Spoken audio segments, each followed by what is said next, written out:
Start करें। चलिए आगे बढ़ते हैं। सवर्ण महासंघ फाउंडेशन में स्वागत है आप सभी का। अभी आप सबको ये सारी क्लासेस जो है वो मिल रही है सवर्ण एजुकेशन ऐप और सवर्ण एजुकेशन यूट्यूब चैनल के माध्यम से। तो कल तक हम लोगों ने बजट को निपटा लिया था, यानी कि बजट हमारा समाप्त हो चुका था। हमने बजट के बारे में बहुत डिटेल में चर्चा कर ली थी। तो अब बजट समाप्त होने के बाद हम एक नए चैप्टर की तरफ बढ़ रहे हैं, एक नया अध्याय शुरू कर रहे हैं, which is what, which is उद्योग, जो कि क्या है, उद्योग।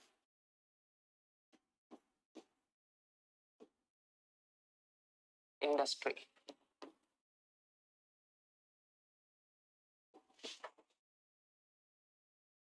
ठीक, हम बिल्कुल एक नया चैप्टर ही स्टार्ट करने जा रहे हैं जो कि क्या है, जो कि है उद्योग।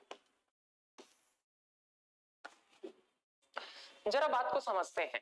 उद्योग, आपको बताया था मैंने कि किसी भी अर्थव्यवस्था में आर्थिक गतिविधियों का उद्विकास होता है। उद्विकास का क्या मतलब है कि एक प्रक्रम से एक आर्थिक गतिविधि डोमिनेट होती है और फिर स्थानांतरित होकर कोई नई आर्थिक गतिविधि जो है उस अर्थव्यवस्था में डोमिनेट करने लग जाती है। जैसे कि यदि हम आदिम समाजों की बात करें तो वहां पर आखेट संग्रहण, ठीक ना, शिकार संग्रहण वगैरह ये सारी आर्थिक गतिविधियां हुआ करती थी। लेकिन धीरे धीरे आर्थिक गतिविधियों का उद्विकास हुआ, एक स्टेज से दूसरे स्टेज की तरफ बढ़े, ठीक ना, आर्थिक गतिविधियों का उद्विकास। इसी उद्विकास के क्रम में, इसी उद्विकास के क्रम में कृषि के उपरांत, कृषि के उपरांत जो आर्थिक गतिविधि का दौर आता है उसी को हम क्या कहते हैं, उसी को उद्योग कहा जाता है, ठीक ना, उद्योग कहा जाता है। यहां पर देखिए, बात को समझिएगा, आर्थिक गतिविधियों का उद्विकास जब हम बात कर रहे हैं तो हम ये कहने की कोशिश कर रहे हैं कि क्या होगा कि एक आर्थिक गतिविधि का जीडीपी में या देश के आर्थिक गतिविधियों में जो उसकी हिस्सेदारी है वो थोड़ी सी कम हो जाएगी और अगली जो है वो उसको ओवरटेक कर लेगी। ये अभिप्राय है। जैसे कि आप सोच के देख लीजिए ना, आदिकाल से यदि हम देखें तो पहले आखेट एवं संग्रहण ये डोमिनेट करता था। आर्थिक गतिविधियां क्या थी, लोग आखेट करते थे, मार के पकड़ के जमा करके जंगलों से कंदमूल फल वगैरह, या फिर मान के चलिए जो कुछ खाने पीने के लिए मिला, ऐसे चलता था। फिर उसके बाद धीरे धीरे इससे आगे बढ़े तो हम बढ़े पशुपालन की ओर, जिसमें क्या हुआ, हम पशुओं को पालने लग गए, ठीक ना। पशुपालन से पहले एक और स्टेज आया था जिसको कहते हैं बागवानी का स्टेज। ऐसे कर लीजिए, पशुपालन उसके बाद ही रखिए बागवानी।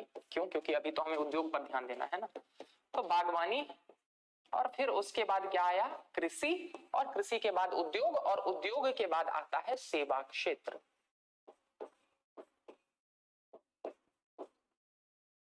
इस तरह से जो है वो आर्थिक गतिविधियों का उद्विकास होता है।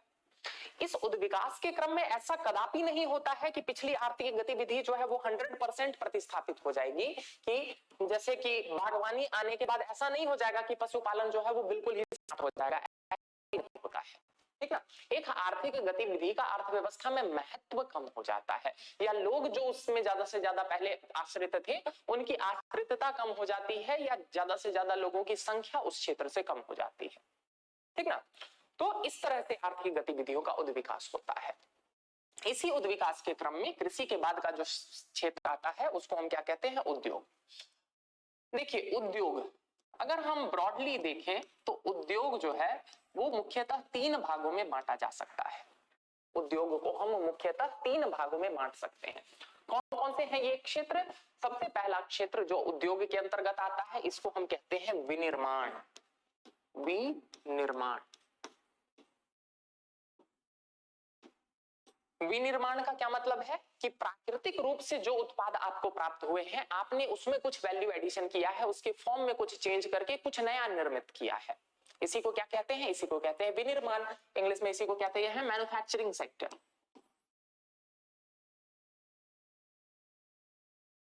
मैन्युफैक्चरिंग सेक्टर, ठीक। दूसरा क्षेत्र जो उद्योग के अंतर्गत आता है उसको हम कहते हैं खनन। क्या है ये? इसको हम कहेंगे माइनिंग या खनन, ठीक। दूसरा क्षेत्र है इसको हम कहते हैं खनन, माइनिंग या खनन, ठीक। माइनिंग क्वेरिंग भी आता है, इसी में उत्खनन भी आता है, खनन एवं उत्खनन दोनों लिख सकते हैं, एवं उत्खनन, ठीक ना। खनन एवं उत्खनन, अरे खनन का मतलब होता है एकदम धरती की गहराई वगैरह से निकालना, जैसे कि कोयला निकालना या फिर मान के चलिए तेल वगैरह निकालना, ये सब होते हैं खनन। उत्खनन का मतलब होता है जैसे कि पहाड़ वगैरह तोड़ा तो ऊपर से समेट के एक जगह से दूसरे जगह करना, उनको उत्खनन कहते हैं, माइनिंग एंड क्वेरिंग इंग्लिश में कहते हैं। अगला जो क्षेत्र आता है उसको हम कहते हैं निर्माण क्षेत्र, यानी कि कंस्ट्रक्शन सेक्टर।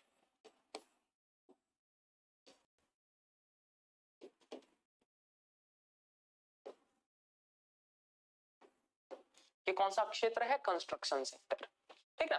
तो उद्योग के अंतर्गत ये प्रमुख क्षेत्र हैं जो आते हैं, ठीक ना।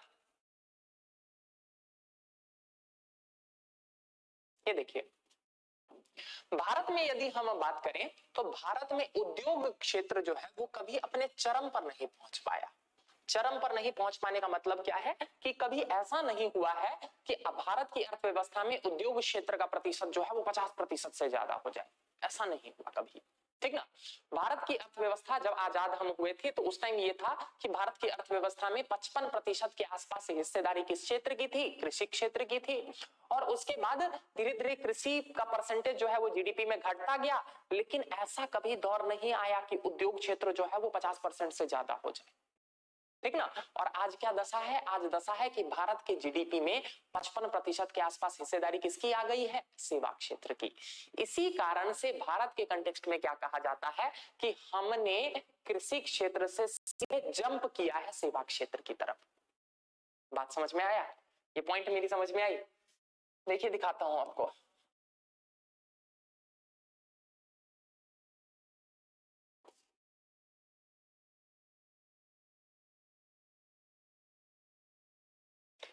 ये है हमारा आर्थिक सर्वेक्षण, ठीक ना, इकोनॉमिक सर्वे लास्ट ईयर का, ठीक है।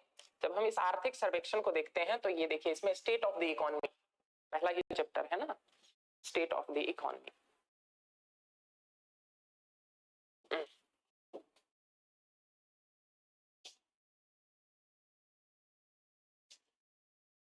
यही तो दिक्कत है, इस बार वाला खुल गया, मुझे पिछले साल वाला चाहिए था।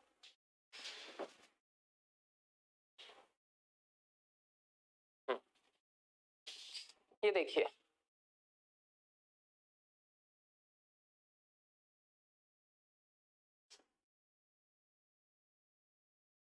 Share of sector in nominal GBA, यानी कि इन क्षेत्रों का भारत के नॉमिनल जीबीए, बता चुका हूं जीडीपी जीबीए सब में क्या है संबंध वगैरह। तो अभी एक लाइन में आप मान लीजिए कि जीबीए का मतलब है भारत का सकल घरेलू उत्पाद ही, ठीक ना। ग्रॉस वैल्यू एडेड होता है सकल मूल्यवर्धन, लेकिन लगभग मतलब एक जैसी ही संकल्पना है, दोनों में अंतर वगैरह मैं करवा चुका हूं अलग से, ठीक ना। तो GBA share of sector in nominal GBA, nominal GBA में इसका क्या प्रतिशत है? इसमें देखिए एग्रीकल्चर सेक्टर की जब हम बात कर रहे हैं, कृषि एवं संबंधित क्षेत्र, एग्रीकल्चर एंड एलाइड एक्टिविटी, कृषि एवं संबंधित क्षेत्र, तो भारत की जीडीपी में कितना प्रतिशत आता है एग्रीकल्चर से? 18.8%, ठीक है। इसके जस्ट नीचे देखिए, इसके जस्ट नीचे क्या है? इसके जस्ट नीचे है उद्योग क्षेत्र, उद्योग क्षेत्र, ये पहला क्षेत्र हुआ, ये उद्योग क्षेत्र हुआ। देखिए उद्योग क्षेत्र में क्या क्या आते हैं, जो चीजें अभी आपको मैंने मेंशन करवाई थी ना, वो कहां से मेंशन करवाई? वो यहीं से। देखिए माइनिंग एंड क्वेरिंग, यानी कि खनन एवं उत्खनन। दूसरा है मैन्युफैक्चरिंग, यानी कि विनिर्माण। तीसरा है electricity, gas, water supply and other utility services, ठीक ना। और चौथा है जो इंपॉर्टेंट है वो क्या है? कंस्ट्रक्शन, यानी कि निर्माण। ये चार क्षेत्र जो है वो मेंशन किए जाते हैं किसके अंतर्गत? इंडस्ट्री के अंतर्गत। ये इलेक्ट्रिसिटी गैस इतना इंपॉर्टेंट नहीं है, इसलिए मैंने अलग से मेंशन नहीं किया है। आप परसेंटेज के रूप में भी देख लीजिए, बहुत छोटा सा शेयर रहता है, वो नहीं। यहां पर बात ध्यान दीजिए, क्या है बात ध्यान देने का कि उद्योग क्षेत्र का जीडीपी में प्रतिशत कितना है? 28.2%, ठीक ना। और वही सर्विसेज यानी कि सेवा क्षेत्र, इसका प्रतिशत देखिए, इसका प्रतिशत कितना है? 53%, यानी कि भारत में यदि 100 रुपया जनरेट होता है ना, 100 रुपया यदि एक साल में यदि उत्पन्न होता है, तो उसमें से 19 रुपया आता है कृषि से, उसमें से 28 रुपया आता है किससे, उद्योग से, और उसमें से 53 रुपया आता है किस क्षेत्र से, सेवा क्षेत्र से। यहां तक बात समझ में आई, ठीक ना। इसी कारण से आपने देखा ना, जब भारत आजाद हुआ था, यहीं पर अगर मैं आजादी के आसपास की बात करूं तो 1947 के आसपास ये क्षेत्र जीडीपी में लगभग 55% का योगदान करता था, ठीक ना। तो क्या है, अब जरा देखिए, उद्योग विकास के क्रम में क्या होना चाहिए था कि कृषि के बाद तो उद्योग का विकास होना चाहिए था। यानी कि ऐसा होता कि एग्रीकल्चर घट रहा है, धीरे धीरे घटता गया, तो इंडस्ट्री सेक्टर जो है वो 50% प्लस पहुंचता, तब तो उद्योग विकास होता ना। उद्योग विकास का तो यही मतलब है कि एक क्रम के बाद दूसरा क्रम जो है वो डोमिनेट होता, और उद्योग जब एकदम टॉप पर पहुंच जाता, फिर धीरे धीरे जो है वो जनसंख्या किस ओर स्थानांतरित होती, सेवा क्षेत्र की ओर। लेकिन भारत में ऐसा नहीं देखा गया। भारत में क्या हुआ कि एग्रीकल्चर से सीधे हमने जंप कर लिया किस पर, सर्विस सेक्टर पर। जंप का ये मतलब बिल्कुल नहीं है कि हमारे यहाँ उद्योग क्षेत्र है ही नहीं। यहाँ पर यह मतलब है कि उद्योग क्षेत्र जो है वो कभी भी हमारी अर्थव्यवस्था के 50% प्लस में नहीं जा पाए। बात समझ में आ रहा। तो हम कभी उद्योग आधारित अर्थव्यवस्था नहीं बन पाए, हम कृषि आधारित अर्थव्यवस्था थे, और उससे सीधे हम कौन सी अर्थव्यवस्था बन गए, हम सीधे बन गए सेवा आधारित अर्थव्यवस्था। मेरा ये मतलब है, ठीक ना। तो इसको मेंशन कर लीजिएगा कि भारत में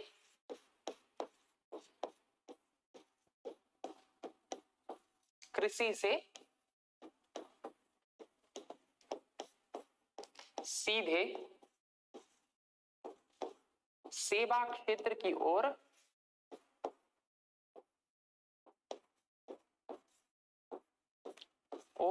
स्थानांतरण देखा गया।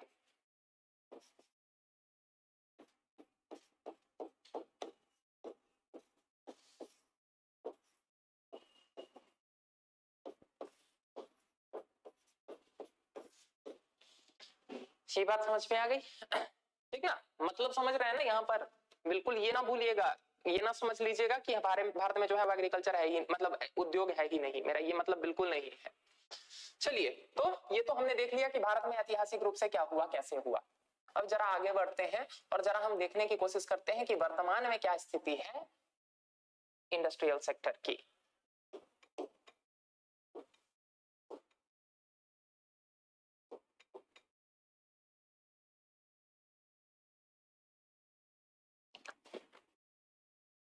अब हम देखने की कोशिश करते हैं कि बजट की वर्तमान में जो है वो इंडस्ट्री की क्या दशा है, ठीक ना। इसमें इंडस्ट्री खोजना होगा हमें, इंडस्ट्री इंडस्ट्री इंडस्ट्री।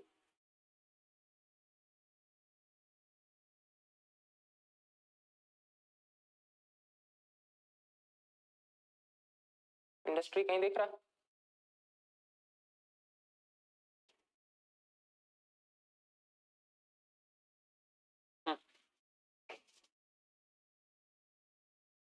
ये देखिए इंडस्ट्रियल ग्रोथ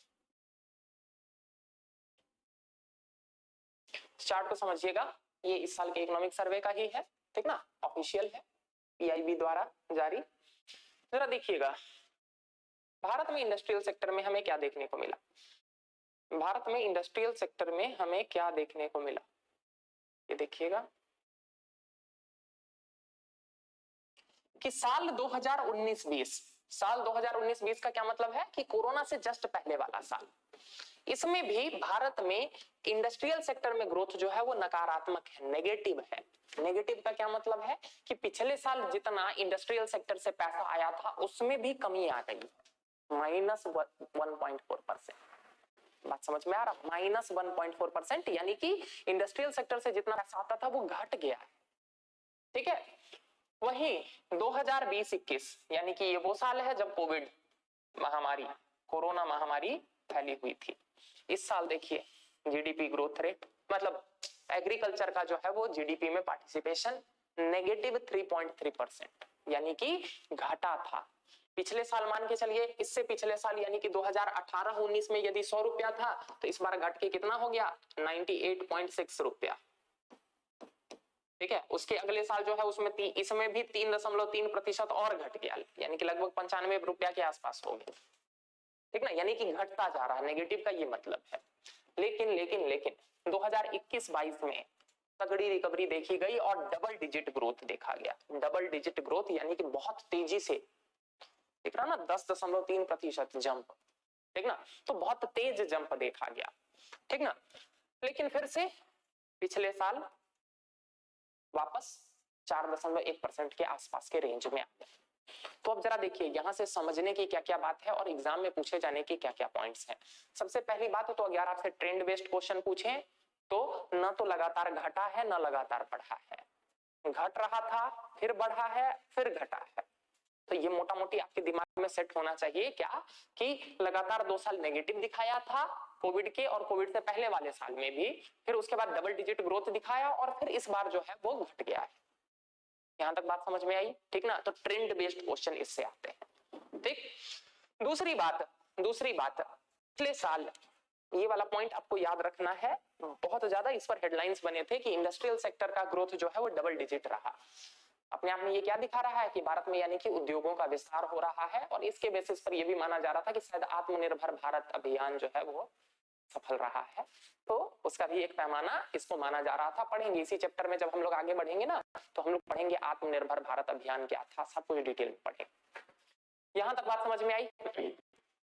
तो ये है कुछ डेटा जिनके बारे में आपको पता होना चाहिए, ठीक। अब हम बढ़ते हैं आगे, वापस आगे बढ़ते हैं। क्या है कि 2 साल नेगेटिव ग्रोथ रेट के बाद जो है वो एक बार जो है वो फिर से पॉजिटिव ग्रोथ रेट दिखाया गया और वो भी बहुत तगड़ा, और उसके बाद फिर से जो है वो अब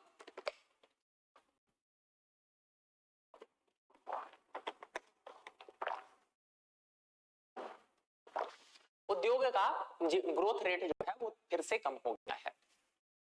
आप लोगों को मैंने बता रखा है कि कुछ आलोचकों का या फिर कुछ लोगों का ये तर्क था, इसके पीछे कारण था बेस इफेक्ट। बेस इफेक्ट, इसके पीछे क्या कारण था? Base effect. अब ये बेस इफेक्ट क्या होता है मैंने समझा रखा है। बेस इफेक्ट का मतलब होता है कि यदि बेस छोटा हो तो थोड़ा सा भी जंप जो होता है ना वो बहुत ज्यादा दिखता है। बात समझ में आ रही? मैंने आपको एग्जांपल दिया था ना कि मेरे पास 10 रुपए है, आपके पास 100 रुपए है, ठीक ना। आप मेरे को 10 पर 5 रुपए और एक्स्ट्रा मिले, ठीक ना, और आपको 100 रुपए पर 10 रुपए एक्स्ट्रा मिले, ठीक। आपका कितना हुआ ग्रोथ? आपका ग्रोथ हुआ मात्र 10%, लेकिन मेरा ग्रोथ कितना हुआ? मेरा ग्रोथ हुआ 50%। जबकि देखिए आपको पैसे मेरे से ज्यादा मिले हैं, आपको 10 रुपए मिले हैं, मेरे को तो 5 ही रुपए मिले, but still as a percentage आप जो है वो आपसे मैं ज्यादा तेज हूं, ज्यादा तेजी से मैं बढ़ रहा हूं। क्यों? क्योंकि मेरा बेस ही छोटा था और आपका बेस बड़ा था। This is what is known as base effect. इसी को क्या कहते हैं? बेस इफेक्ट, ठीक ना। अब चूंकि इंडस्ट्रियल सेक्टर पिछले 2 साल से लगातार घट रहा था, तो इसीलिए अगर थोड़ा सा भी जंप दिखा ना तो वो परसेंटेज के टर्म में बहुत तेज दिखा। इसी को क्या कहते हैं? Base effect. बात समझ में आया? तो लोगों का तर्क ये था कि ये बेस इफेक्ट के कारण ऐसा तेज या डबल डिजिट ग्रोथ जो है वो देखने को मिला। फिर लोग ये भी कह रहे हैं कि अब देख लो, उस साल बेस इफेक्ट का प्रभाव था तो इस कारण से जो है वो डबल डिजिट दिखा, अब देख लो फिर से जो है वो क्या हो गया, फिर से अपने औकात में आ गया और फिर से मतलब 4% के आसपास जो जनरल रहा है इंडस्ट्री का ग्रोथ रेट उसी में आ गया है। यहां तक बात समझ में आई? अब जरा समझने की कोशिश करते हैं कि आखिर इंडस्ट्री जरूरी क्यों है। Why industry? बिकॉज इन तीनों सेक्टर में सबसे ज्यादा यदि रोजगार उत्पन्न करने की क्षमता किसी क्षेत्र में है तो वो कौन सा क्षेत्र है? Industrial sector. सर्वाधिक रोजगार उत्पन्न करने की क्षमता इंडस्ट्रियल सेक्टर के पास ही होता है, उद्योग क्षेत्र के पास ही होता है। और आपको पता है भारत में लेबर फोर्स सरता है, यानी कि भारत में श्रम बल की अधिकता रही है, श्रम बल आधिक्य रहा है। अब श्रम बल आधिक्य है तो बट ऑब्वियस है क्या कि हमें ऐसे रोजगार चाहिए या हमें ऐसे आर्थिक गतिविधियों की आवश्यकता है जो इस व्यापक श्रम बल का प्रयोग कर सके। It means what? कि हमें आवश्यकता है कि भारत में उद्योग क्षेत्र का विकास हो, उद्योग क्षेत्र का उत्थान हो। क्यों? क्योंकि हमारे पास श्रम बल आधिक्य है। यहां तक बात समझ में आ रही? इसीलिए उद्योग को बढ़ावा देने की बात की जाती है। केवल उद्योग ही नहीं, यदि हम उद्योग में भी देखें तो उद्योग में भी एक क्षेत्र है जिसके बारे में हमने चर्चा की थी, विनिर्माण। मैन्युफैक्चरिंग सेक्टर, सबसे ज्यादा रोजगार यही क्षेत्र उत्पन्न करता है। ठीक ना, सबसे ज्यादा रोजगार यही क्षेत्र उत्पन्न करता है। और भारत का यह दुर्भाग्य माने या फिर भारत की यह विडंबना माने क्या, कि हमारे यहाँ न केवल इंडस्ट्रियल सेक्टर का जीडीपी में परसेंटेज कम है, इनफैक्ट विनिर्माण क्षेत्र का भी जीडीपी में परसेंटेज बहुत कम है। हमने देखा ना, उद्योग क्षेत्र का जीडीपी में प्रतिशत कितना है, लगभग 30% के आसपास। और उसमें भी यदि हम विनिर्माण क्षेत्र की बात करें तो लगभग 18% के ही आसपास है। ठीक ना, लगभग 18% के आसपास। ये देखिए कहां गया, मैन्युफैक्चरिंग 15-16 यही इसी रेंज में रहता है।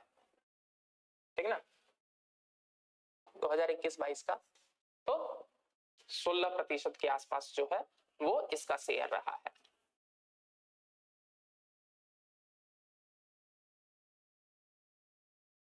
ठीक ना, अरे इसको 30 लिखा है तो इसीलिए मैंने इसको भी थोड़ा सा बढ़ा के लिखा है लगभग के लिए।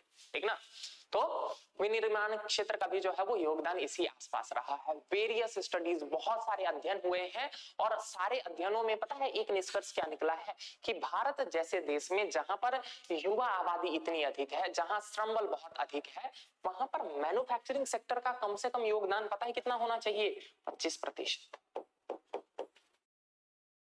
लेकिन भारत में कितना है, मात्र 18%। आपको जानकर आश्चर्य होगा क्या कि चीन की अर्थव्यवस्था, चाइना, आपको पता है ना मैन्युफैक्चरिंग बेस्ड इकोनॉमी है, उद्योग आधारित अर्थव्यवस्था है। वहां की अर्थव्यवस्था में उद्योग के क्षेत्र पर बल ज्यादा दिया जाता है, तभी तो China is considered as the exporter of this whole world. पूरे विश्व में सबसे ज्यादा निर्यात करने वाले देशों में से एक है। ठीक ना, चाइना में केवल मैन्युफैक्चरिंग सेक्टर में से जीडीपी के 40% से अधिक आता है। बात समझ में आ रहा, 40% से अधिक आता है। यही कारण है क्या कि वहां के लोगों को रोजगार की समस्या कम है या फिर रोजगार में संलिप्त ज्यादा है। इसी कारण से वहां पर देखते हैं ना मैन्युफैक्चरिंग सेक्टर जो है वो बूम है। ठीक ना, तो भारत में विनिर्माण क्षेत्र में वर्तमान में लगभग वही 15 से 18% के आसपास जो है वो जीडीपी का आता है। आवश्यकता कितनी है, कम से कम 25% रहे। बाकी अगर हम दूसरे देशों से कंपेयर करें तो वहां तो 40-40% के आसपास तक है। ये बात भी समझ में आई। ठीक ना, भारत की क्या विडंबना है, न केवल हमारा उद्योग क्षेत्र का परसेंटेज कम है, इनफैक्ट हमारे यहाँ विनिर्माण क्षेत्र का भी प्रतिशत कम है। ठीक है, और विनिर्माण क्षेत्र हो या ये क्षेत्र हो, इन दोनों में क्या है, रोजगार की संभावना बहुत अधिक है। ये पहला पॉइंट क्लियर हो गया। दूसरा पॉइंट देखिए, विनिर्माण क्षेत्र में या फिर क्या बोलते हैं उद्योग क्षेत्र से संबंधित दूसरा महत्व ये है कि रॉ मटेरियल यानी कि क्या है, कच्चा माल रॉ फॉर्म में यदि बेचा जाए ना, रॉ फॉर्म में यदि हम देश में ही बेचें या विदेशों में भी बेचें तो इसमें मार्जिन बहुत कम होता है, मार्जिन बहुत कम होता है। लेकिन यदि हम इस कच्चे माल को उद्योग क्षेत्र में ले जाकर इसको यदि हम प्रोसेस करें, इसमें कुछ मूल्यवर्धन कर देते हैं, कुछ जब हम इसमें वैल्यू एडिशन कर देते हैं, मूल्यवर्धन, जैसे सिंपल लकड़ी बेचिए तो बहुत कीमत नहीं मिलेगी, लेकिन उस लकड़ी का यदि आपने कुछ बढ़िया डिजाइन फर्नीचर वगैरह बना दिया है तो मार्जिन बढ़ जाता है। बात समझ में आ रहा, तो इससे दोनों फायदे हैं। पहला तो क्या हो जाएगा, मूल्यवर्धन से देश की जीडीपी भी बढ़ेगी। क्यों, क्योंकि जीडीपी बढ़ा चुका हूं मैं कि फाइनल प्राइस ऐड होता है, तो जब हम लकड़ी बेच रहे थे तो लकड़ी का फाइनल प्राइस ऐड होगा, लेकिन जब हम फर्नीचर के रूप में उसको कन्वर्ट कर दे रहे हैं तो फर्नीचर का फाइनल प्राइस ऐड होगा। और आपको ये तो पता ही होगा ना कि एनी डे लकड़ी में जितना मार्जिन है उससे ज्यादा मार्जिन होता है फर्नीचर में। बात समझ में आ रहा, तो मूल्यवर्धन के माध्यम से क्या होगा, देश की जीडीपी भी बढ़ेगी और साथ साथ क्या होगा कि यदि हम इस मूल्यवर्धित उत्पाद का बाहर निर्यात करते हैं तो इससे क्या होगा, हमारा विदेशी मुद्रा भंडार भी बढ़ेगा, फॉरेक्स रिजर्व।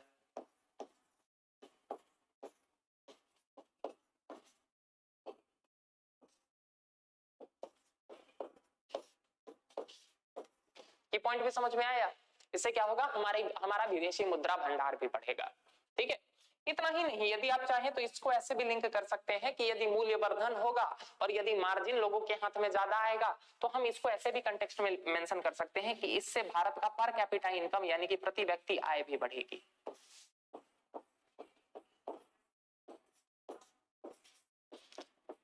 प्रति व्यक्ति आय भी बढ़ेगी। तो ये सारे फायदे हैं, ये सारे फायदे हैं जो किससे संबंधित हैं, जो कि उद्योग से संबंधित है। इसी कंटेक्स्ट में यदि हम देखें तो हम एक और महत्व की ये बात कर सकते हैं कि यदि भारत में इंडस्ट्रियल सेक्टर बढ़ेगा, उद्योग बढ़ेगा, तो क्या होगा, विश्व व्यापार में भारत की भागीदारी बढ़ेगी। विश्व व्यापार में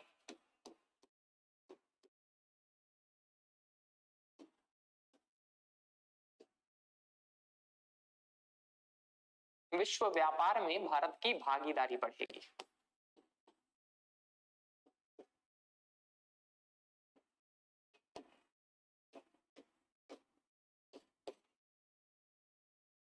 विश्व व्यापार में भागीदारी बढ़ने का मतलब आप समझ ही रहे हैं। विश्व व्यापार में भागीदारी बढ़ने के कई सारे फायदे होंगे। पहला, भारत को आर्थिक लाभ प्राप्त होगा। खाली आर्थिक लाभ ही नहीं, भारत को राजनीतिक लाभ प्राप्त होगा। आज अमेरिका, चाइना इतना डोमिनेंट क्यों है?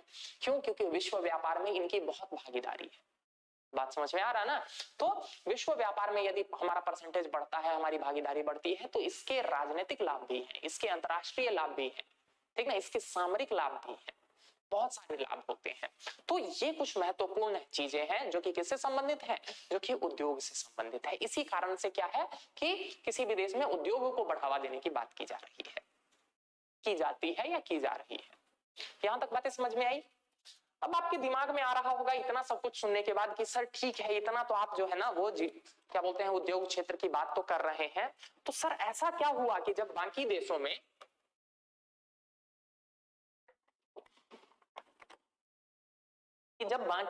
उद्विकास के क्रम में एग्रीकल्चर के बाद इंडस्ट्री बूम होता है, इंडस्ट्री सेक्टर जो है वो अपने चरम पर पहुंचता है और तब सेवा क्षेत्र की ओर बढ़ता है, तो आखिर भारत में ऐसा क्या हुआ कि एग्रीकल्चर के बाद सीधे हम सेवा क्षेत्र की ओर रुख कर गए? हमारे यहाँ उद्योग क्षेत्र का इतना उत्थान क्यों नहीं हो पाया? आपके दिमाग में प्रश्न आ रहा होगा। तो जरा वो समझते हैं कि भारत में कृषि क्षेत्र से सेवा क्षेत्र की ओर स्थानांतरण क्यों हुआ। कृषि से सेवा क्षेत्र में स्थानांतरण,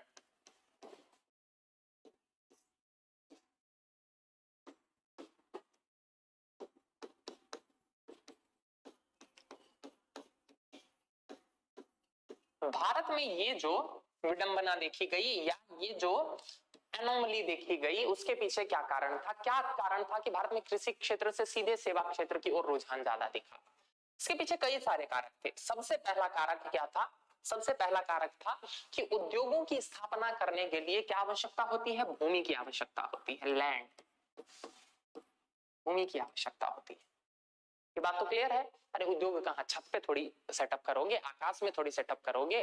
अगर कोई भी उद्योग स्थापित करना चाह रहे हो तो उसके लिए जमीन की आवश्यकता होगी। और आपको पता ही है भारत में आजादी के पहले से ही लैंड रिफॉर्म, भूमि संबंधित मांग और भूमि एक बड़ा मुद्दा रहा। बात समझ में आया? तो भूमि की उपलब्धता कम होने के कारण या भूमि की उपलब्धता या भूमि प्राप्ति से संबंधित अब जाके स्वामित्व योजना वगैरह चलाई जा रही है, तब तो लैंड राइट्स वगैरह या भू अधिकार वगैरह से संबंधित पट्टे वगैरह का जो है वो क्लियर कट निर्धारण किया जा पा रहा है। आप जरा सोच के देखिए, आज से 20 साल 30 साल 40 साल पहले क्या हालत रही होगी। पता ही नहीं चलता था किसकी जमीन है, जमीन से संबंधित विवाद बहुत सारे रहते थे। तो भूमि की उपलब्धता ठीक से न हो पाना, ये अपने आप में एक समस्या थी जिसके कारण उद्योग का बहुत विकास नहीं हो पाया। भूमि संबंधित मुद्दे, भूमि संबंधी मुद्दे, मैं ब्रॉडर लिख रहा हूं, बहुत सारे मुद्दे थे ना, ये सारे मुद्दे इन्होंने क्या किया, उद्योग के विकास को प्रभावित किया। लेकिन एक बात बताइए, सेवा क्षेत्र के लिए बहुत ज्यादा लैंड की जरूरत नहीं होती है। आपको 4 तो कंप्यूटर चाहिए या मान के चलिए सेवा क्षेत्र कंसल्टेंसी, आपको जो है वो छोटा सा एक ऑफिस बनाना है, आराम से आप बैठिए और आराम से। लेकिन जब आप उद्योग सेटअप कर रहे हैं तो आपको पूरा मशीनरी, प्लांट वगैरह सब कुछ लगाना होता है। पहली बात समझ में आ गई, पहला कारण क्या है? भूमि से संबंधित मुद्दे, जिसने क्या किया, भारत में उद्योग क्षेत्र के विकास को प्रभावित किया। पहला पॉइंट क्लियर हुआ। दूसरा पॉइंट देखिए, दूसरा पॉइंट है कि उद्योग क्षेत्र जो है ना, it was very much capital intensive, यानी कि यह पूंजी आधारित उद्यम है, पूंजी आधारित उद्यम है।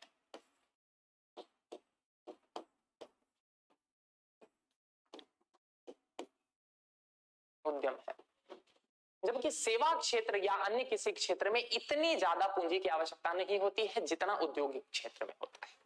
क्यों? क्योंकि उद्योग में पूरा आपको इंफ्रास्ट्रक्चर क्रिएट करना है, जमीन खरीदना है, आपको क्या बोलते हैं फैक्ट्रीज के लिए मशीन उपकरण खरीदने हैं। इन सब चीजों में बहुत सारी समस्याएं थी जिसके कारण क्या हुआ उद्योग। अच्छा एक बात ध्यान रखिएगा, जब मैं ये बोल रहा हूं ना बार बार कृषि क्षेत्र से सेवा क्षेत्र की ओर हस्तांतरण, तो मेरा अभिप्राय यह बिल्कुल नहीं है कि उद्योग भारत में है ही नहीं, ऐसा बिल्कुल इमेजिन करने की भूल मत कीजिएगा। ठीक ना, अक्सर बच्चे जो है ये सोच लेते हैं कि उद्योग अरे अभी दिखा दिया है इसीलिए मैंने खोल के 30% है। मैं बस ये बोलना चाह रहा हूं क्या कि ऐसा क्यों नहीं हुआ कि कभी 60% पहुंचता, मैं उसकी बात कर रहा हूं। ऐसा थोड़ी कि भारत में उद्योग नहीं है, ठीक ना, तो वो भूल नहीं कीजिएगा। तो पूंजी आधारित उद्यम है, ठीक ना। जबकि यदि हम तुलनात्मक रूप से देखें तो तुलनात्मक रूप से सेवा क्षेत्र में इतनी पूंजी की आवश्यकता नहीं होती है जितनी किसमें आवश्यकता होती है, जितनी उद्योग में आवश्यकता होती है। तो अपने आप में ये भी एक समस्या रही जिसने क्या किया, भारत में कृषि से सीधे सेवा क्षेत्र की ओर स्थानांतरण जो है वो सुनिश्चित किया।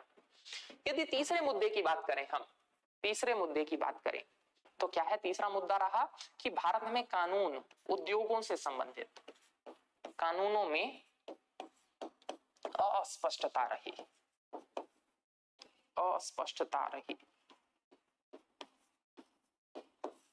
अस्पष्टता, ठीक ना। कैसे? आजादी के बाद से ही आजादी के पहले से ही बहुत सारे इंडस्ट्रियल रिफॉर्म्स या फिर इंडस्ट्री से संबंधित कानून वगैरह बने। आप लोगों ने पढ़ा होगा 1881 में पहला जो कारखाना अधिनियम बना, 1891 में दूसरा। तो ये सब कानून वगैरह जो ऐसे थे ना जिनमें कई सारे जो है वो आपस में क्लैश करते थे, टकराव होता था, स्पष्टता नहीं थी, ठीक ना, सामाजिक सुरक्षा वगैरह से संबंधित, ठीक ना। इन सब के कारण क्या हुआ, कानूनों में अस्पष्टता के कारण भी उद्योग क्षेत्र प्रभावित हुआ। उद्योग तो लगा लोगे, फिर फालतू में हमेशा केस होता रहेगा, वो जो है वो आएगा चेक करने के लिए बिना मतलब का जो है वो, समझ ही रहे ना आप, आएगा तो दक्षिणा तो लेके जाएगा। तो इस तरह की समस्याएं, ठीक ना, कि अब आया है तो उसका गाड़ी का खर्चा तो देना पड़ेगा ना, रास्ते में 2-4 जगह उतरे होंगे तो चाय नाश्ता का भी देना पड़ेगा। तो कानून में अस्पष्टता ये भी एक समस्या रही जिसके कारण जो है उद्योग क्षेत्र का बहुत ज्यादा विकास नहीं हो पाया। चौथी यदि हम समस्या की बात करें या चौथे कारण की यदि हम बात करें तो चौथा कारण इसमें आप ये भी समझ सकते हैं क्या कि बहुत सारे प्रशासनिक चुनौतियां, यानी कि वो जो ब्यूरोक्रेटिक चैलेंजेस वगैरह थे। क्या कि एक इंडस्ट्री लगाना चाह रहे हो तो ठीक है, ऐसा करो क्या कि पहले इन्वायरमेंटल क्लियरेंस लो, तुम जो उद्योग लगाओगे उससे पर्यावरण को क्षति पहुंचेगी, ठीक ना। ठीक है, अब इन्वायरमेंटल क्लियरेंस ले लिए ना, अब जाओ जाके जो है ना वो लैंड वाला जो है वो क्लियरेंस लो, ठीक ना, कि कितने साल के लिए तुम जमीन में क्या सब करने वाले हो वो वाला क्लियरेंस लो। अच्छा ठीक है, वो वाला हो गया, अब चलो जाके फाइनेंस मिनिस्ट्री से क्लियरेंस लो कि जो है वो ये करवा सकते हो कि नहीं, ये हो गया। तो फिर क्या है, पंचायत में जाके जो है वो क्लियरेंस लो, क्योंकि उस क्षेत्र के लोगों की जमीन है वो लोग विरोध करेंगे। इतने सारे क्लियरेंस, और आपको पता ही है जितने डेस्क पर पहुंचिएगा उतने डेस्क पर आपको जो है वो चेहरा जो है वो टेबल के ऊपर दिखेगा और हाथ जो है वो टेबल के नीचे से दिखेगा। बात तो समझ में आ ही रही है। तो जितने डेस्क पर जाइएगा उतने डेस्क पर जो है वो आपको देना पड़ेगा। तो सिंपल सी बात है, यदि प्रशासनिक चुनौतियां रहेंगी, ऐसी समस्याएं रहेंगी तो कोई कैसे उद्योग स्थापित कर पाएगा। बात समझ में आ रहा है? यहाँ जो भी चीजों की बात कर रहा हूं मैं तुलनात्मक रूप में बोल रहा हूं, ठीक ना। तो इंडस्ट्री में ये ज्यादा प्रॉब्लम है। अब एक बात बताइए, मैं सर्विस सेक्टर स्टार्ट करना चाह रहा हूं, मैं 10 लोगों को बुला के क्या करना चाह रहा हूं, एक बीपीओ बनाना चाह रहा हूं, मुझे इन्वायरमेंटल क्लियरेंस लेने की जरूरत नहीं है। बात समझ में आ रहा? बहुत ज्यादा मुझे जमीन की भी आवश्यकता नहीं, तो मुझे वो लैंड वाले भी क्लियरेंस लेने की जरूरत नहीं है। तो इस कारण से सेवा क्षेत्र आसान पड़ता था, जबकि इंडस्ट्रियल सेक्टर में जो है वो ये भी चुनौतियां देखने को मिलती थी। आप इसको लिख सकते हैं प्रशासनिक चुनौतियां। प्रशासनिक चुनौतियां,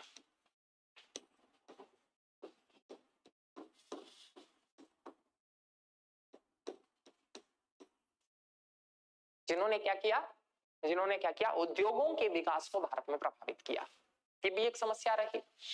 अगली यदि हम कारण की बात करें, अगले कारण की यदि हम बात करें तो अगले कारण के पीछे कारण, अगला क्या कारण था कि भारत में एक बड़ी आबादी थी जो कि अंग्रेजी बोल सकती थी, इंग्लिश स्पीकिंग पॉपुलेशन, अंग्रेजी बोल पाने वाली जनसंख्या का अधिक होना।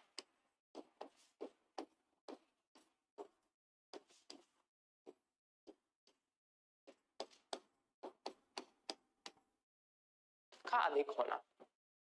अब जरा सोच के देखिए, अंग्रेजी बोल पाने वाली जनसंख्या का अधिक होना। इसका क्या मतलब है कि यदि बोल पाने में जो है वो जनसंख्या का बड़ा हिस्सा जो है वो आराम महसूस करता है या उनके पास ये कौशल है, तो आप जरा सोच के देखिए, ये वाला जो उनके पास स्किल सेट है, ये वाला जो उनके पास क्षमता है, ये अपने आप उनको सेवा क्षेत्र की ओर धकेल रही। क्यों? क्योंकि इंडस्ट्री में अंग्रेजी बोल पाना इतना बड़ा कौशल नहीं माना जाता है, लेकिन सेवा क्षेत्र में तो सारा का सारा यही है, फोन उठा के आप कस्टमर केयर से बात कर सकें, आप जो है वो सामने वाले को कंसल्टेंसी प्रोवाइड कर सकें, आप जो है वो सामने वाले को मदद कर सकें, आप जो है वो इनका प्रयोग करके फॉरेन जो है वो टेक्स्ट वगैरह को समझ सके, फॉरेन देश के मतलब विदेशों की जो है वो बातों की को समझ सके, उनके मुद्दों को डील कर सके। तो ये जो जनसंख्या का एक बड़ा हिस्सा जो क्या है इंग्लिश स्पीकिंग पॉपुलेशन था, ड्यू टू वही ब्रिटिश इंपैक्ट, कॉलोनियल इंपैक्ट, ठीक ना, औपनिवेशिक जो हमारे ऊपर प्रभाव था उसके कारण इसने क्या किया, हमें एक नेचुरल पुश दिया, हमें एक नेचुरल तरीके से प्राकृतिक रूप से जो है वो इसने हमें धकेला किस ओर, कि हम सेवा क्षेत्र की ओर ही बढ़े। तो अपने आप में ये भी एक फैक्टर था जिसने क्या किया, भारत में सेवा क्षेत्र की वृद्धि में एक महत्वपूर्ण भूमिका निभाई। ये बात भी समझ में आई?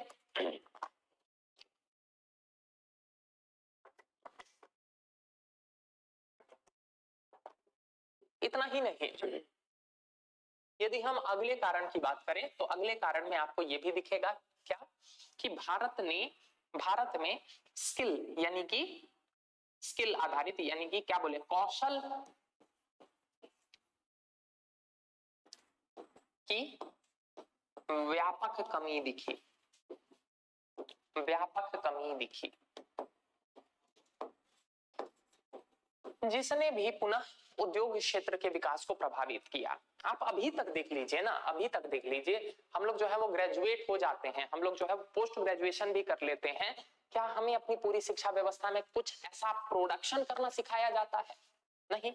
तो यानी कि हमारी शिक्षा व्यवस्था ही ऐसी रही है, और अब तो मान के चलिए हम कब की बात कर रहे हैं, हम आजादी के बाद से अभी की बात कर रहे हैं, तो यानी कि हमारी शिक्षा व्यवस्था ही ऐसी रही है जो स्किल यानी कि कौशल नहीं हमें सिखाती है। बात समझ में आया? और ऊपर से एक बड़का टेंशन ये भी हो जाता है क्या, कि अब तो ग्रेजुएट हो गए हैं, अब कैसे किसी फैक्ट्री में जाकर काम करेंगे, अब तो इज्जत वाली भी बात हो गई ना, लोग क्या कहेंगे, क्या कि अगर यही करना था तो फिर डिग्री का है कि। बात समझ में आ रहा? तो कौशल की व्यापक कमी देखी गई, हमारे यहाँ शिक्षा व्यवस्था ऐसी रही जो हमें प्रोडक्शन या उत्पादन योग्य नहीं बना पाई। मैं नहीं बोल रहा हूं, ठीक ना, तो ऑफेंड बिल्कुल नहीं होइएगा, ऐसी बहुत सारी स्टडीज हैं जो क्या कहती हैं कि भारत के 80% के आसपास जो बीटेक ग्रेजुएट होते हैं ना, वो भी इंप्लॉयबल नहीं हो पाते। बात समझ में आ रहा? बीटेक ग्रेजुएट आप समझ रहे हैं, बाकी लोग तो सिंपल स्टडी कर रहे हैं, बीटेक तो एक टेक्निकल डिग्री है जिसमें प्रोडक्शन ही सिखाया जाता है। तो वही ना, तो आप जरा सोच के देखिए, यानी कि ये कुछ समस्याएं रही भारत में, जिसके कारण क्या हुआ, हमारी आबादी में कौशल की कमी देखी गई, यानी कि उनके अंदर क्षमता की कमी देखी गई, जिसके कारण क्या है, वो उद्योगों को बढ़ावा नहीं दे पाए, वो उद्योगों में इंप्लॉयबल नहीं हो पाए। ये भी एक कारण रहा जिसके कारण भारत में उद्योग क्षेत्र जो है वो स्किप हो गया और कृषि क्षेत्र से सीधे जंप देखा गया, किसमें, सीधे जंप देखा गया सेवा क्षेत्र की ओर। अगले यदि हम कारण की बात करें तो अगले कारण के रूप में आप देख सकते हैं, अगला कारण क्या, कि इंडस्ट्रियल सेक्टर या उद्योग क्षेत्र में तुलनात्मक रूप से, किसकी तुलना में, सेवा क्षेत्र की तुलना में प्रॉफिट मार्जिन जो होता है वो कम होता है। उद्योग में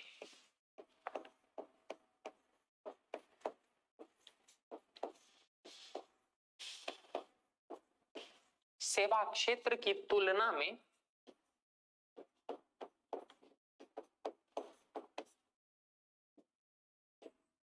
लाभ का मार्जिन कम होता है।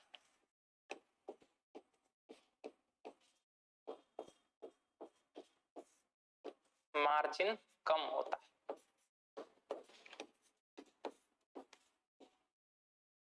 ये अपने आप में क्या करती है, ये अपने आप में एक समस्या उत्पन्न कर रही है, जिसके कारण क्या है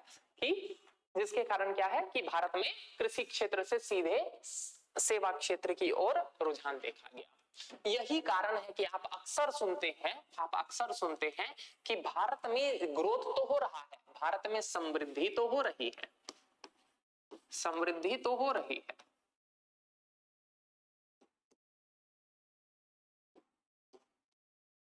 कैसे समृद्धि हो रही है कि हम विश्व की पहले 10वीं सबसे बड़ी अर्थव्यवस्था हुआ करते थे, आज हम विश्व की 5वीं सबसे बड़ी अर्थव्यवस्था है, ठीक ना। हमारी जीडीपी जो है वो $3 ट्रिलियन को पार कर चुकी है, एक वर्ष में $3 ट्रिलियन के बेंचमार्क को पार कर चुकी है। तो आर्थिक समृद्धि तो हो रही है, लेकिन फिर क्या कहा जाता है कि भारत में जो आर्थिक समृद्धि है दैट इज जॉबलेस ग्रोथ, यानी कि भारत में ग्रोथ तो हो रहा है लेकिन जॉबलेस ग्रोथ हो रहा है, ठीक ना। भारत में ग्रोथ तो हो रहा है लेकिन जॉबलेस ग्रोथ हो रहा है, यानी कि रोजगार विहीन समृद्धि देखने को मिलती है।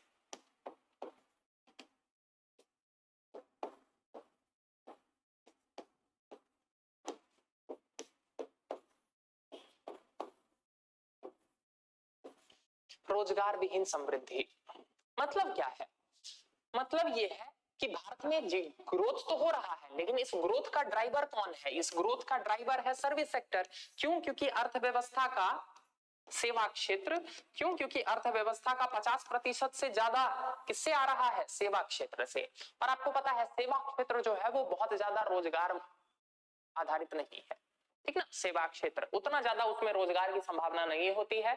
आप 4-5 लोगों को भी बैठाकर जो है वो सर्विस सेक्टर को काम करवा सकते हैं, ठीक ना। यहाँ पर मशीनों वगैरह का प्रयोग बहुत ज्यादा होता है, टेक्नोलॉजी का प्रयोग ज्यादा होता है, तकनीकों का प्रयोग अधिक होता है, जिसके कारण क्या है? तकनीकों का प्रयोग अधिक होता है, जिसके कारण यह रोजगार बहुत ज्यादा उत्पन्न नहीं कर सकता।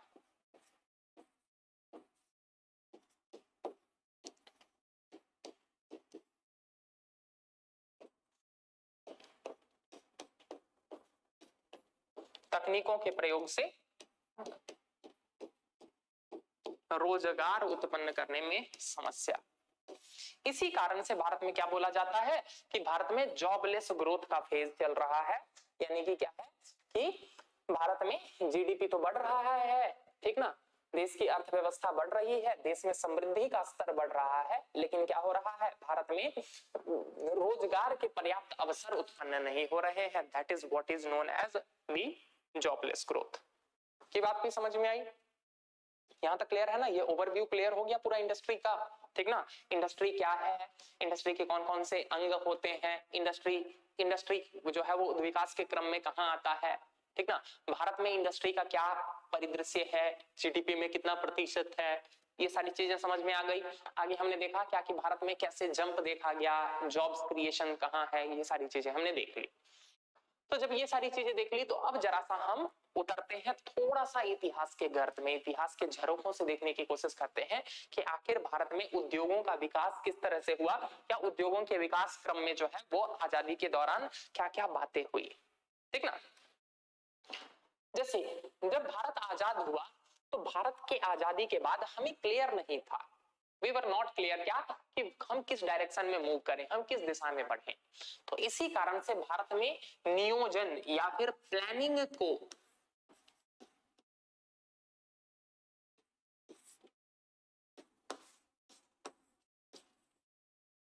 प्लानिंग को एक उपकरण के रूप में चुना गया नियोजन के माध्यम से। क्या है प्लानिंग? नियोजन क्या है? नियोजन एक दिशा निर्देशित, ठीक ना, एक दिशा निर्देशित परिवर्तन का प्रक्रम है जो क्या करता है? आपको एक डायरेक्शन देता है, क्या कि आप इस दिशा में आगे बढ़िए, ठीक ना। नियोजन में क्या होता है कि पहले ही प्लान कर लिया जाता है कि हमें किस दिशा में आगे बढ़ना है और तब उस दिशा में आगे बढ़ने के प्रयास किए जाते हैं, ठीक ना। इसी कंटेक्स्ट में क्या हुआ? भारत में 5 ईयर प्लान्स स्टार्ट हुए, पंचवर्षीय योजनाएं, 5 ईयर प्लान्स,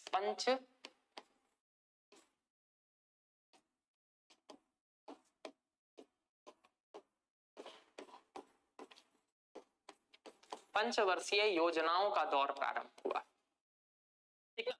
पंचवर्षीय योजनाओं का दौर प्रारंभ हुआ जिनके माध्यम से क्या है, जिनके माध्यम से भारत में परिवर्तन या फिर भारत में जो है वो सामाजिक आर्थिक लक्ष्यों को प्राप्त करने का प्रयत्न किया जाने लगा। इन पंचवर्षीय योजनाओं के माध्यम से ही भारत में सामाजिक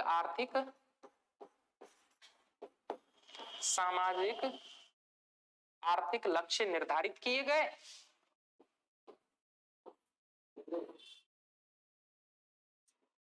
सामाजिक आर्थिक लक्ष्य निर्धारित किए गए और इन्हीं लक्ष्यों के प्राप्ति की दिशा में जो है वो प्रयास किया गया, इन्हीं लक्ष्यों को प्राप्त करने का प्रयास किया गया। यहां तक बात समझ में आ रही? ठीक ना। वैसे ये जो प्लानिंग है ये आजादी के बाद ही प्रारंभ नहीं हुई, इसके लिए जो है वो आजादी से पहले से ही बात चल रही थी। जैसे कि आपको पता होगा कि तत्कालीन भारत में कुछ जो इंडस्ट्रियलिस्ट हुआ करते थे, जो उद्योगपति हुआ करते थे, उन सब ने 1940 के दशक में एक प्लान प्रपोज किया which was known as Bombay plan, जिसको क्या कहते हैं, बॉम्बे प्लान।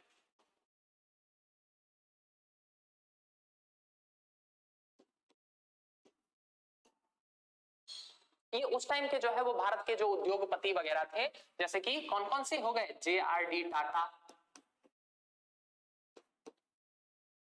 ठीक ना, जैसे कि GD बिरला,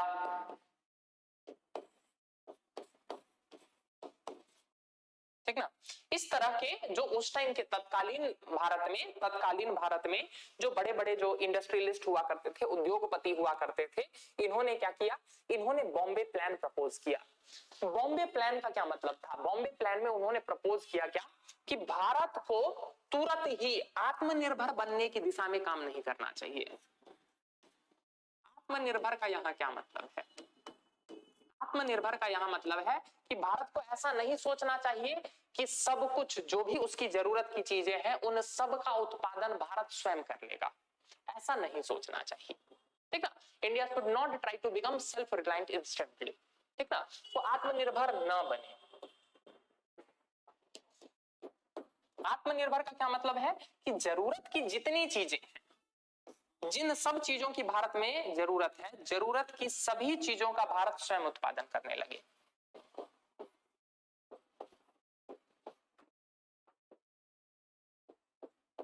जरूरत की सभी चीजों का भारत स्वयं उत्पादन करने लगे।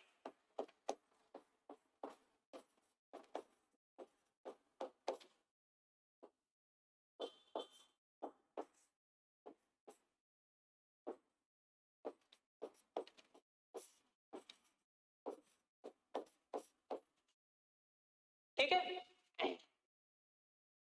तो भारत को आत्मनिर्भर बनने पर ध्यान नहीं देना चाहिए। बॉम्बे प्लान क्या कहता है? बॉम्बे प्लान कह रहा था कि भारत को जापान का मॉडल अपनाना चाहिए। जापान का मॉडल क्या था आपको पता है? जापान एक ऐसा देश बना 1850 के दशक के आसपास, मेजी डायनेस्टी, उस टाइम जो है वो मेजी वंश का शासन चल रहा था, जिसने क्या किया कि बिना किसी वेस्टर्न संपर्क के, जापान पर उस टाइम जो है वो किसी का शासन वासन नहीं था, जापान ने अपने दम पर इंडस्ट्रियल रेवोल्यूशन किया, अपने दम पर उसने औद्योगिक क्रांति की और विकास सुनिश्चित किया। तो इन्होंने क्या किया, इन्होंने कहा, मतलब बॉम्बे प्लान के अंतर्गत क्या कहा गया कि भारत को जापान का मॉडल अपनाना चाहिए। जापान का मॉडल क्या है? जापान का मॉडल ये था कि सब कुछ बनाने पर फोकस ना करो, जिस चीज में तुम एक्सपर्ट हो, जिस चीज में तुम्हारा कोई विकल्प नहीं है, जो काम तुम सबसे अच्छा करते हो ना, तुम केवल वही काम करो, ठीक ना। यानी कि आप जिसमें कुशल हैं, जिसमें आप कुशल हैं, जिन क्षेत्रों में कुशल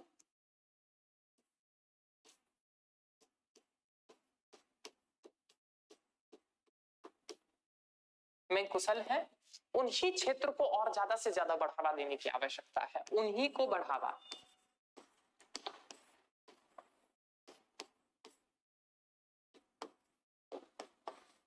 उन्हीं को बढ़ावा दो। इससे क्या होगा कि जो चीज आप सबसे बेस्ट करते हैं, अगर आप उन्हीं को बढ़ावा देंगे तो क्या करेंगे, आप विश्व में उस प्रोडक्ट का निर्यात कर पाएंगे। विश्व में आपके बराबर का कोई नहीं बना पाएगा, तो आप क्या कीजिए, उस प्रोडक्ट का ज्यादा से ज्यादा विश्व में निर्यात कीजिए। अब आप निर्यात करेंगे तो इससे क्या होगा, आपको विदेशी मुद्रा प्राप्त होगी। इससे क्या होगा, आपको विदेशी मुद्रा प्राप्त होगी।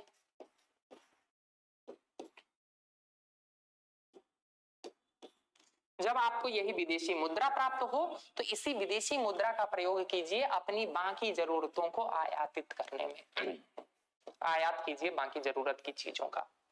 ये था बॉम्बे प्लान कि India should not try to become self reliant या सेल्फ सफिशिएंट इंस्टेंटली, ठीक ना। भारत को क्या करना चाहिए, भारत को उन चीजों के प्रोडक्शन पर ध्यान देना चाहिए जिसमें ये क्या कर सके, जिसमें ये क्या हो, एकदम कुशल हो, सबसे बढ़िया उत्पादन करता हो, और उन्हीं को बढ़ावा दो, उन्हीं का निर्यात करो, और इसी निर्यात से जो तुम्हें विदेशी मुद्रा प्राप्त होगा उसी मुद्रा का प्रयोग करो क्या करने के लिए, अपनी बाकी जरूरत की चीजों को आयात करने के लिए। ये था बॉम्बे का, ये था बॉम्बे प्लान। बात समझ में आया? यद्यपि आजादी के बाद जो है वो इसे नहीं अपनाया गया। भारत ने प्रथम पंचवर्षीय योजना के दौरान जिस प्लान को अपनाया, it was known as Harold Domar model. Harold Domar model.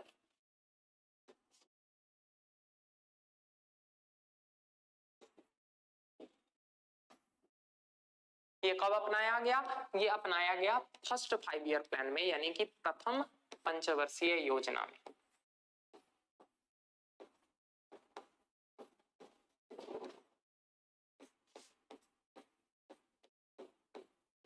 प्रथम पंचवर्षीय योजना में हेरोड डोमर मॉडल अपनाया गया। ये हेरोड और डोमर जो है ना, ये दो अर्थशास्त्रियों का नाम है, ठीक ना। इन दोनों ने मिलकर इस प्लान को प्रपोज किया था, इसीलिए इसको क्या कहा जाता है? Herod Domar model. Herod Domar model है क्या? जरा बात को समझिएगा। हेरोड डोमर मॉडल क्या कहता है कि किसी भी अर्थव्यवस्था के विकास के लिए दो चीजों की आवश्यकता होती है। अर्थव्यवस्था के विकास हेतु दो चीजों की आवश्यकता होती है। कौन कौन सी हैं ये दो चीजें? सबसे पहली आवश्यकता होती है पूंजी की, कैपिटल,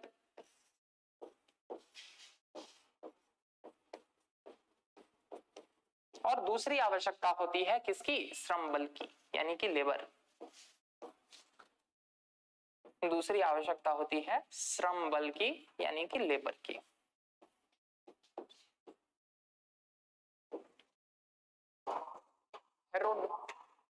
हेरोड डोमर मॉडल क्या कहता है कि किसी भी देश की अर्थव्यवस्था के विकास के लिए दो चीजों की आवश्यकता होती है। क्या? एक तो पूंजी और दूसरा श्रम बल, ठीक ना। अभी इन्होंने क्या कहा? इन्होंने कहा कि देखो, भारत में श्रम बल की कोई कमी नहीं है, लेबर। दो चीजें जो आवश्यक है उसमें से एक चीज तो हमारे पास पर्याप्त मात्रा में मौजूद है, श्रम बल तो पर्याप्त मात्रा में मौजूद है, ठीक। श्रम बल पर्याप्त मात्रा में मौजूद है। यहां तक क्लियर है? क्या देखा गया कि भारत में यदि किसी चीज की कमी है तो वो है कैपिटल की, पूंजी की कमी है। तो ऐसे में अब पूंजी आएगा कहां से? पूंजी आएगा कहां से? तो बात क्या की गई कि चूंकि पूंजी की कमी है तो इसके लिए भारत में क्या किया जाएगा? सरकार को एक निवेशक के रूप में काम करना पड़ेगा। सरकार को निवेशक के रूप में काम करना पड़ेगा।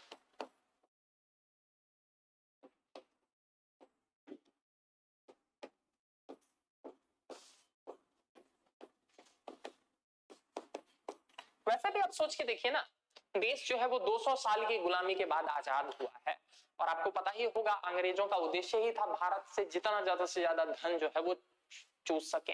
धन का निर्गमन का सिद्धांत आप लोगों को जब आप हिस्ट्री पढ़िएगा तो डिटेल में पढ़ाया जाएगा, Dadabhai Naoroji, drain of wealth theory.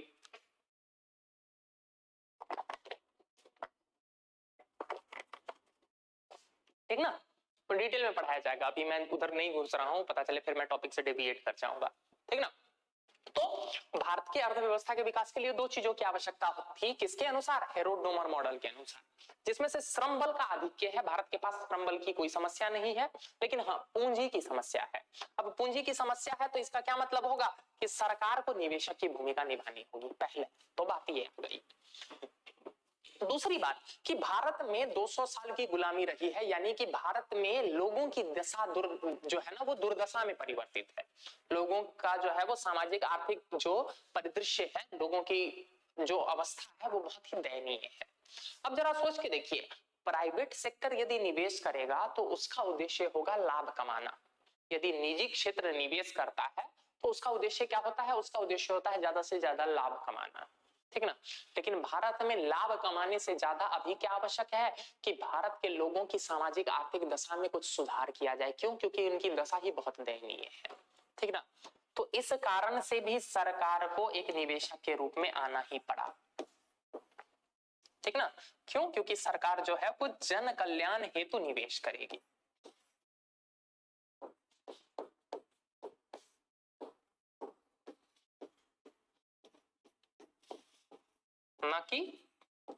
न कि किसके लिए? ना कि लाभ कमाने के लिए। सरकार का उद्देश्य लाभ कमाना नहीं है। ये सारे पॉइंट्स बहुत इंपॉर्टेंट है, मैं बता रहा हूं। ये चैप्टर अगर अभी ये हेरोड डोमर मॉडल, ये पूरे मॉडल नहीं समझ में आएंगे ना, तो जब कल की क्लास में जब मैं आत्मनिर्भर भारत समझा रहा हूँ ना, तो कुछ नहीं समझ में आएगा। बात समझ में आ रहा? आत्मनिर्भर भारत अभियान और इन सब से क्वेश्चन आने की संभावना पूरी है, चाहे पीटी हो चाहे मेंस हो, हर जगह आएगा। पीटी में सीधे पूछा जा सकता है कि पहली पंचवर्षीय योजना जो है वो कौन से मॉडल पर आधारित थी, तो आपको पता तो होना चाहिए ना, हेरोड डोमर मॉडल। यहां तक बात समझ में आई? ठीक ना। तो दूसरा कारण ये था कि सरकार जो है वो निवेशक के रूप में आई। तीसरा कारण क्या था? तीसरा कारण था कि लोगों में भी निजी क्षेत्र के प्रति अविश्वास था। निजी क्षेत्र के प्रति अविश्वास।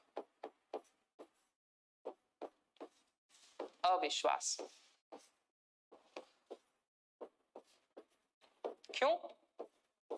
क्योंकि एक बात बताइए, ईस्ट इंडिया कंपनी भी तो एक निजी क्षेत्र ही था, निजी क्षेत्र के रूप में ही आया था बिजनेस करने के लिए, और क्या किया? भारत पर 200 साल राज किया। तो इस कारण से निजी क्षेत्र के संदर्भ में लोगों के मन में भी जो है वो अविश्वास का भाव था, जिस कारण से सरकार को जो है वो एक निवेशक के रूप में उपस्थित रहना पड़ा, या सरकार को एक निवेशक की भूमिका अपनानी पड़ी। सरकार को जो है वो पूंजी निवेश पर काम करना पड़ा। पहली बात तो समझ में आई, ठीक ना। इसी में देखिए अगला यदि हम कारण देखें तो आप इसी में लिख सकते हैं कि सरकार को निवेशक की भूमिका इसलिए भी निभानी पड़ी, क्यों? क्योंकि आजादी के बाद से ही हमारा जो मॉडल था ना, वो समाजवादी मॉडल पर आधारित था।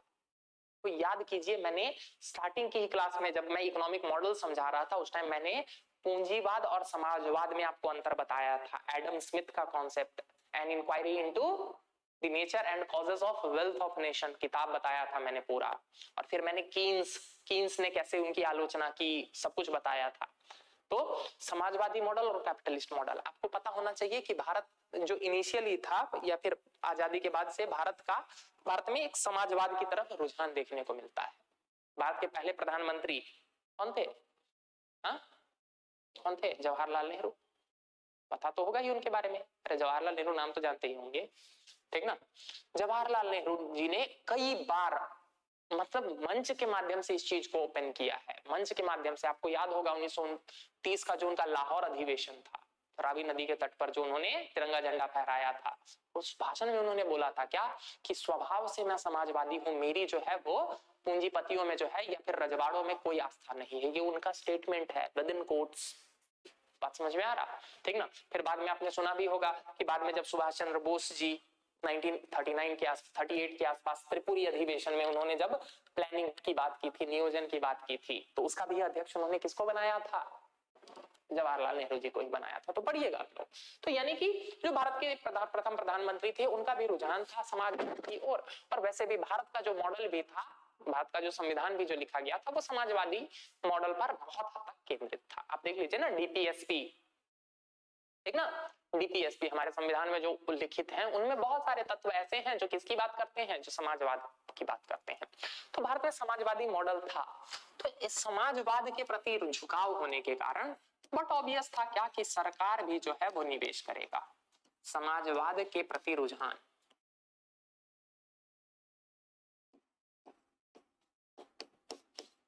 इसने भी सुनिश्चित किया क्या कि सरकार जो है वो निवेशक के रूप में रहेगा।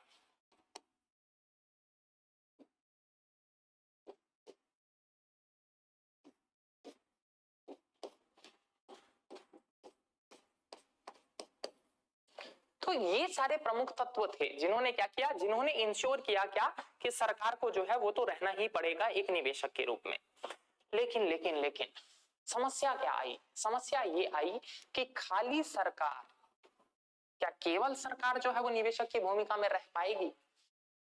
तो चुनौती यहां आ गई। चुनौती क्या थी? सबसे पहली चुनौती थी कि सरकार पैसा तो लगा देगी, लेकिन सरकार के पास एक्सपर्टीज नहीं है कि बिजनेस को चलाया कैसे जाता है, उद्योगों को चलाया कैसे जाता है। सरकार को सरकार चलाना आएगा ना, बिजनेस चलाना या उद्योग चलाना सरकार को थोड़ी आएगा। बात समझ में आ रहा? हा? उद्योग चलाने के लिए जो एक्सपर्टीज की आवश्यकता थी, जो विशेषज्ञता की आवश्यकता थी, वो तो निजी क्षेत्र के पास है ना। जेआरडी टाटा, जीडी बिरला, जो तत्कालीन जो उद्योगपति हैं, ये तो उन्हीं के पास है। बात समझ में आया? तो वो विशेषज्ञता के लिए क्या आवश्यक हुआ भारत में, कि भारत में निजी क्षेत्र को भी निवेश में जोड़ा गया, ठीक ना। यानी कि सरकार के पास विशेषज्ञता की कमी,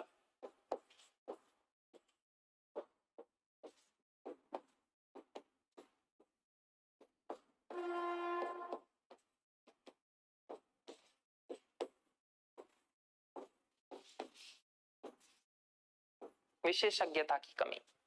इस कारण से क्या किया गया कि निजी क्षेत्र को भी जोड़ा गया, निजी क्षेत्र को भी जोड़ा गया, मतलब निजी क्षेत्र के लिए भी स्पेस छोड़ा गया। ऐसा नहीं है क्या कि बिल्कुल जो है निजी क्षेत्र को बर्बाद ही कर दिया गया, क्या कि नहीं तुम्हें कोई ये जो है वो स्थान नहीं मिलेगा, ऐसा नहीं है, ठीक ना। तो निजी क्षेत्र को भी जगह दी गई, निजी क्षेत्र को भी अवसर दिए गए।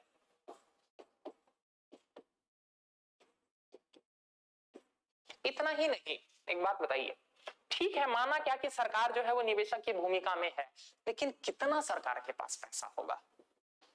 आजाद भारत अभी आजाद हुआ है, बहुत तरह की समस्याएं हैं, पाकिस्तान के साथ वैसे ही झगड़ा चल रहा है, वैसे ही पैसा मांग रहा है, ठीक ना। फिर बिना मतलब के जो है वो बाकी खर्चे हैं, ठीक ना।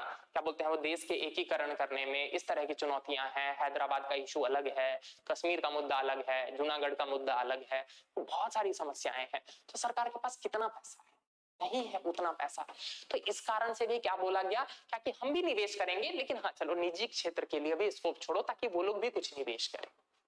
बात समझ में आ रहा? तो पूंजी की कमी ने भी, पूंजी की कमी ने भी निजी क्षेत्र के लिए अवसर छोड़े।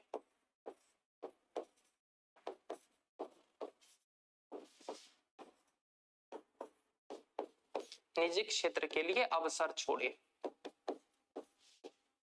दूसरा कारण ये है। तीसरा कारण, आप लोग जब मॉडर्न हिस्ट्री पढ़िएगा ना, जब आधुनिक भारत पढ़िएगा, तो आप लोगों को पढ़ाया जाएगा कि भारत के कई सारे आंदोलनों में निजी क्षेत्र ने भी बढ़ चढ़कर हिस्सा लिया। जैसे कि आप क्विट इंडिया मूवमेंट ही देख लीजिए, भारत छोड़ो आंदोलन, ठीक ना। ये जो भारत के जो निजी क्षेत्र, जो बड़े बड़े उद्यमी हुआ करते थे, इन लोगों ने पैसों से, ठीक ना, तन मन धन सब तरह से जो है वो भारत के स्वाधीनता संग्राम में जो है अपनी भागीदारी निभाई, मदद की।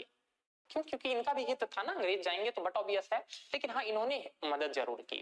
तो जरा आप सोच के देखिए, यानी कि जब तुम समस्या में थे तो इन लोगों ने तुम्हारी मदद की, और आज जब भारत आजाद हो जाएगा तो वो इनको भगा देगा। तो ये नैतिक रूप से भी सही नहीं था ना।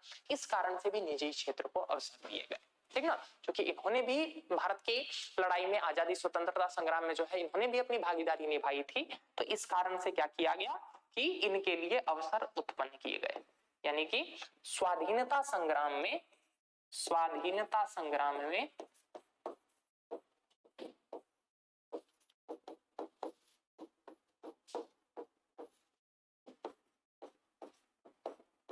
मदद के कारण अवसर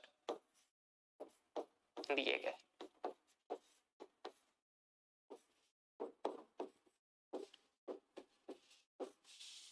अब जरा देखिए क्या हो गया, भारत में निवेशक कौन कौन है?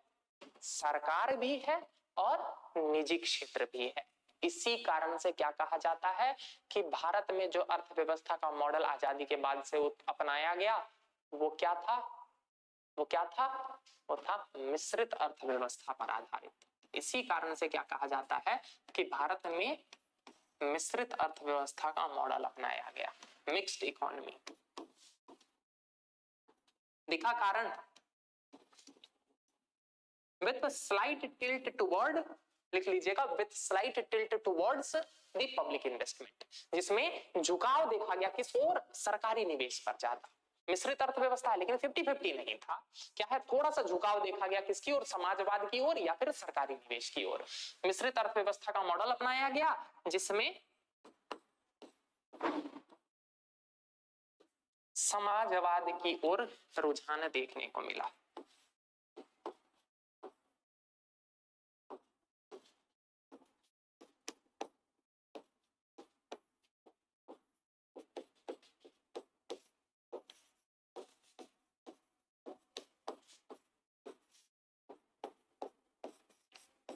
अब बात समझ में आई कैसे भारत में जो है वो अर्थव्यवस्था का मॉडल जो है वो मिश्रित अर्थव्यवस्था बना?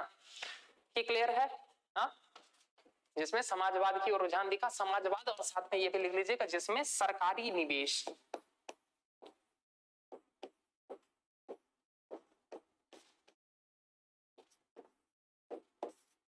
की ओर झुकाव।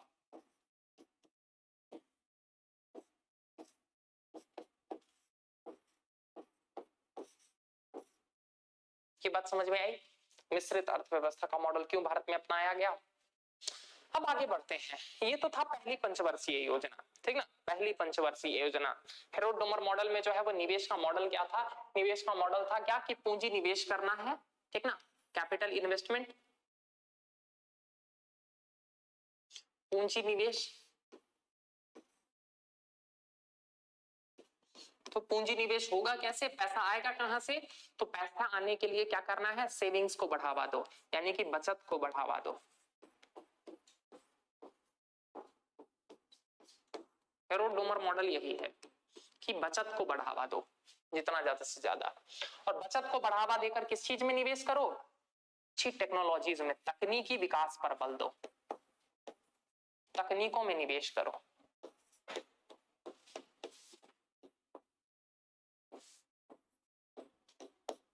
तकनीकों में निवेश करो, ये है Harold Domar model. Harold Domar model.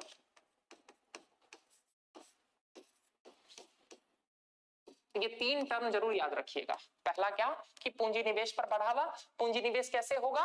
बचत के माध्यम से। अरे सिंपल सी बात है, आप ही को यदि बोला जाए क्या कि तुम निवेश करो, शेयर मार्केट में निवेश करो, शेयर मार्केट में निवेश कहां से करो? बचत के माध्यम से ही ना। जो पैसा बचाओगे तभी तो निवेश करोगे, सारा का सारा पैसा फूंक दोगे तो कहां से तुम निवेश कर पाओगे, ठीक ना। तो निवेश करने के लिए क्या आवश्यक है? बचत। और बचत कहां निवेश करना है? तकनीकों में निवेश करो, तकनीकी डेवलपमेंट। क्यों? क्योंकि तकनीकों के माध्यम से जो है वो प्रोडक्शन को, उत्पादन को बहुत तेजी से बढ़ाया जा सकता है, ठीक ना। यानी कि हेरोल्ड डोमर मॉडल ने कभी भी संतुलित विकास पर बात ही नहीं किया, संतुलित विकास की बात नहीं की इसने कभी भी।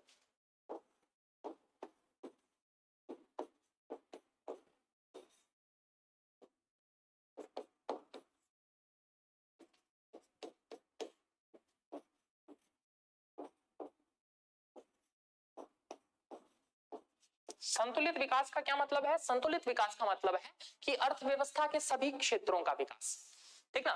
लेकिन हेरोल्ड डोमर मॉडल ने कभी भी इस बारे में बात नहीं की। उसका ये मतलब था ही नहीं क्या कि संतुलित विकास। उसने बोला क्या कि तुम पैसा निवेश करना है तुमको। क्यों? क्योंकि विकास के लिए दो ही चीज चाहिए, लेबर और पूंजी। पूंजी निवेश करो, कहां से आएगा पूंजी? बचत के माध्यम से। और बचत के माध्यम से जो पूंजी आएगा उसको कहां निवेश करना है? तकनीकों में। तो इस कारण से संतुलित विकास नहीं है। ऐसा नहीं कि एग्रीकल्चर का भी डेवलपमेंट हो, इंडस्ट्री का भी डेवलपमेंट हो, सर्विस सेक्टर का डेवलपमेंट हो, ऐसा कुछ नहीं, ठीक ना। वो अपना बस पूंजी पर निवेश करने की बात कर रहा है। ये था हेरोल्ड डोमर मॉडल, ठीक ना। इसी कंटेक्स्ट में अगला मॉडल आता है जो कि द्वितीय पंचवर्षीय योजना के दौरान हमें देखने को मिलता है। That is what? That is Nehru महालनोबिश model. Nehru महालनोबिश model.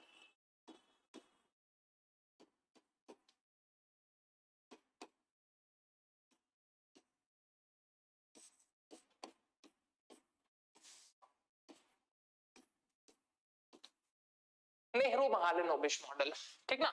ये कब देखा गया? ये द्वितीय पंचवर्षीय योजना के दौरान देखा गया।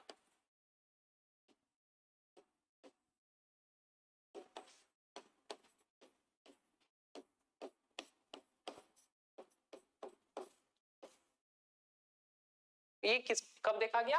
ये द्वितीय पंचवर्षीय योजना के दौरान देखा गया। क्या है नेहरू महालनोबिश मॉडल? जरा बात को समझिएगा।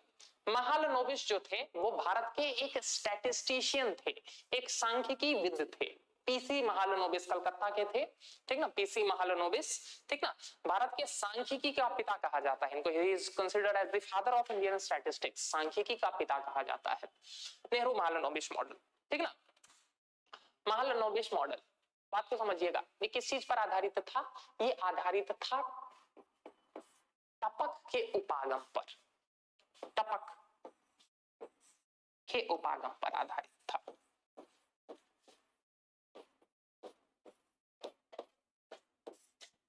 टपक के उपागम पर आधारित था। क्या कहा जाता है इसको? इसको कहा जाता है ट्रिकल डाउन अप्रोच।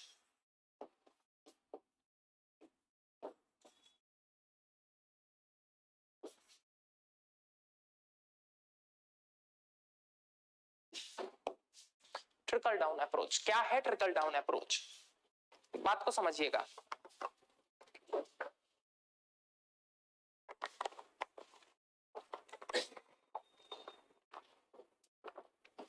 इसका मतलब था टपक का उपागम, इसका मतलब था क्या कि the government should focus on development of higher level, यानी कि क्या करो कि केवल ऊपरी क्षेत्र का विकास कर दो, ऊपरी क्षेत्र का विकास कर दो। सरकार का क्या दायित्व है, केवल ऊपरी क्षेत्र का विकास करो, बाकी नीचे के क्षेत्र पर विकास जो है वो अपने आप टपक टपक कर पहुंचेगा, ठीक ना, टपक टपक कर पहुंचेगा नीचे क्षेत्र पर, निचले क्षेत्र पर विकास। बात को समझिएगा, एग्जाम्पल के साथ बात को समझिएगा। मतलब क्या है, मतलब है कि the government should focus on establishment of heavy industries, यानी कि सरकार को क्या करना चाहिए, सरकार को केवल बड़े से बड़े उद्योगों का विकास करना चाहिए, बड़े बड़े उद्योग लगाओ, ठीक ना, बड़े बड़े उद्योग लगाओगे अपने आप विकास जो है वो टपक टपक कर नीचे वाले उद्योगों पर पहुंचेगा, ठीक ना, और नीचे वाले उद्योगों का अपने आप विकास होगा। इसको एग्जाम्पल के साथ समझिए। जैसे कि क्या कहा गया इस उपागम के अंतर्गत कि यदि आपको विकास चाहिए ना किसी क्षेत्र में, तो ऐसा कीजिए कि आप कार की फैक्ट्री लगा दीजिए। ये ऊपर का क्षेत्र हो गया, यानी कि आपने क्या किया, कार की फैक्ट्री लगा दी। अब जैसे ही आपने कार की फैक्ट्री लगा दी है वहां पर, तो सिंपल सी बात है कि इस कार की फैक्ट्री के आसपास अपने आप जो है वो चक्का बनाने वाले दुकान अपने आप खुल जाएंगे, या चक्का बेचने वाले जो टायर वगैरह बेचते हैं उसके, ठीक ना। इस कार में लगने वाला जो म्यूजिक सिस्टम वाला जो होगा वो दुकान अपने आप उसके पास खुल जाएगा। क्यों? क्योंकि जो आएंगे वो तो खरीदेंगे ना म्यूजिक सिस्टम वगैरह, ठीक ना। उसमें जो है वो रिपेयरिंग, उसमें जो है वो साफ सफाई, पॉलिशिंग वगैरह वाले जो है वो अपने आप क्षेत्र जो है उसके आसपास खुल जाएंगे। बात समझ में आ रहा? यानी कि government should only focus on this top, ऊपरी क्षेत्र पर विकास करो, नीचे पर अपने आप टपक टपक के पहुंच जाएगा विकास। This was the trickle down approach, इसी को क्या कहा जाता है, टपक का उपागम। बात समझ में आया? इसको आप ऐसे समझिए, क्या है कि गवर्नमेंट क्या करे, गवर्नमेंट एक बहुत बढ़िया बड़का जो है बड़ा सा जो है ना वो कॉलेज बनवा दे, बस कॉलेज बनवा दे, ठीक। कॉलेज बन जाएगा तो बट ऑब्वियस है कि बच्चे आएंगे तो इस कॉलेज के पास जो है वो चाय, ठीक ना, बन बेचने वाला, ठीक ना, ब्रेड बेचने वाले अपने आप आ जाएंगे, ठीक ना। देख रहे हैं डेवलपमेंट हो रहा, विकास हो रहा ना, यानी कि चाय या फिर जो है वो खाने पीने की चीजें, इसके दुकान जो है वो अपने आप खुल जाएंगे। कॉलेज है तो कॉलेज के आसपास जो है वो पेन कॉपी की आवश्यकता होगी, तो वैसे वाले दुकान अपने आप खुल जाएंगे, पेन कॉपी वगैरह, पेन कॉपी ये सब अपने आप खुल जाएगा, ठीक ना। अब कॉलेज है तो इसके आसपास जो है वो फोटो कॉपी वगैरह की आवश्यकता होगी, तो फोटो कॉपी वाली दुकानें भी अपने आप खुल जाएंगी, ठीक ना, फोटो कॉपी वाली दुकानें अपने आप खुल जाएंगी, ठीक ना। अब कॉलेज है तो आसपास जो है वो क्या है, उनको ले जाकर बढ़िया, ठीक ना, कहीं बैठाना भी होगा ना, तो क्या हो जाएगा, आसपास जो है वो रेस्टोरेंट वगैरह भी खुलने लग जाएंगे, दिख रहा है। तो क्या है कि टपक का उपागम यही कहता है कि आप बस टॉप लेवल पर जो है वो डेवलपमेंट करो, बाकी लेवल पर डेवलपमेंट जो है वो अपने आप टपक टपक कर रिस रिस कर अपने आप पहुंच जाएगा। ये बात समझ में आया? टपक का उपागम क्या था नेहरू महालनोबिस मॉडल में, ठीक ना। तो सेकंड 5 ईयर प्लान में जो है वो नेहरू महालनोबिस मॉडल अपनाया गया, ठीक। हाँ केंद्रीकृत की गवर्नमेंट शुड फोकस, अभी बात करता हूँ, दूसरा पॉइंट भी आता हूँ। पहले के टपक का उपागम समझ में आ गया ना, तो इसीलिए क्या किया गया इस मॉडल में, ये कहा गया कि गवर्नमेंट को बड़े बड़े इंडस्ट्री लगाने हैं, बड़े बड़े उद्योग लगाने हैं, और ये नहीं सोचना है कि कहाँ लगा रहे हैं, बस लगाओ। क्यों? क्योंकि टपक कर पहुंचेगा, ठीक ना। तो जरूरत हो चाहे ना हो उस क्षेत्र में, तुम जहां विकास करवाना चाहते हो वहां जाकर तुम फैक्ट्री लगा दो। बात समझ में आ रहा? क्यों? क्योंकि टपक कर पहुंचेगा अपने आप। बात समझ में आ रही? ठीक ना। तो पहला क्या हुआ इसके कारण कि बड़े उद्योगों की स्थापना पर बल दिया गया।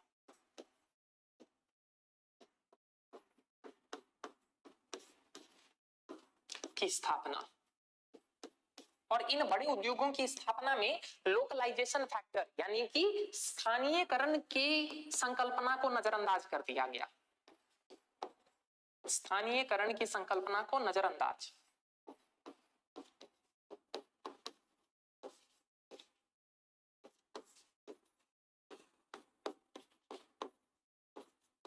स्थानीयकरण की संकल्पना क्या है? स्थानीयकरण की संकल्पना का ये मतलब होता है कि हर उद्योग के लिए कहां वो सबसे ज्यादा मतलब क्या बोलते हैं ये हो पाएगा, प्रॉस्पर हो पाएगा, सबसे ज्यादा कहां विकास हो पाएगा, इसके लिए कुछ फैक्टर्स होते हैं। जैसे कि आप खुद सोच के बताइए, यदि मुझे कोई स्टील एवं आयरन ओर का यदि कोई प्लांट लगाना है, तो क्या मैं कहीं भी लगा सकता हूं?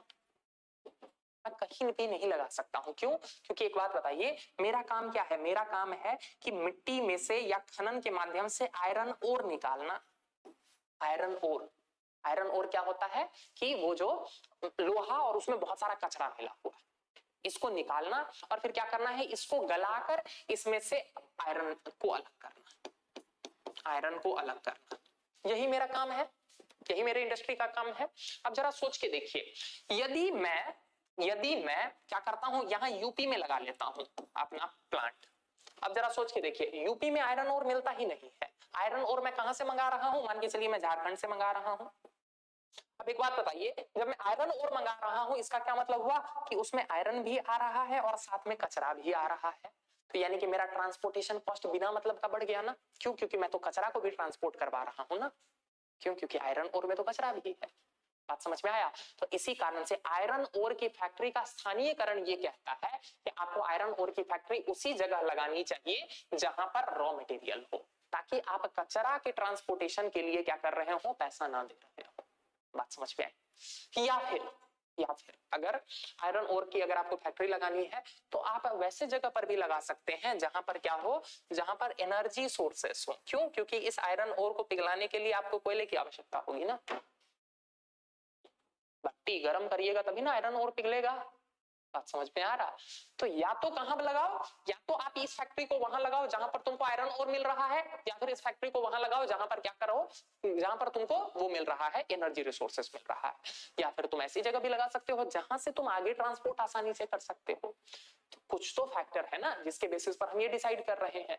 जैसे मान के चलिए मुझे ही मान के चलिए क्या करना है, मुझे करना है कि मैं कपड़े का इंडस्ट्री लगाना चाह रहा हूँ, कपड़े की फैक्ट्री लगाना चाह रहा हूँ। ठीक, तो अब जरा सोच के देखिए, कपड़े की फैक्ट्री लगाने के लिए मेरे पास दो जगहें हैं। या तो मैं वहां लगाऊं जहां पर मुझे कपास आसानी से मिल जाए, या फिर मैं अपनी फैक्ट्री वहां लगाऊं जहां पर मार्केट पास में हो, ताकि मार्केट का तुरंत जो नया ट्रेंड आया उसके हिसाब से मैंने तुरंत डिजाइन प्रिपेयर किया और तुरंत मार्केट में सप्लाई कर दिया। तो यानी कि किसी भी फैक्ट्री को रैंडमली कहीं भी नहीं लगा दिया जाता है। ये पॉइंट समझ में आया? हाँ, आप लोगों को देखिएगा जीएस पेपर 1 के सिलेबस में मेंशन्ड है भूगोल में कि उद्योगों का भारत में स्थानीयकरण, तो वहां पर डिटेल में पढ़ाया जाएगा। फिर मैं अगर अभी आपको ये पढ़ाने लग गया ना तो पता चलेगा मैं ज्योग्राफी के सब्जेक्ट में घुस गया। तो आपको पढ़ाया जाएगा, आप यूपीएससी के सिलेबस में जाके देखिएगा, संघ लोक सेवा आयोग के सिलेबस में जीएस पेपर 1 में आपको नीचे मिल जाएगा भूगोल में कि भारत में उद्योगों का स्थानीयकरण, उसमें आपको फैक्टर समझाए जाते हैं। यहां तक बात समझ में आई?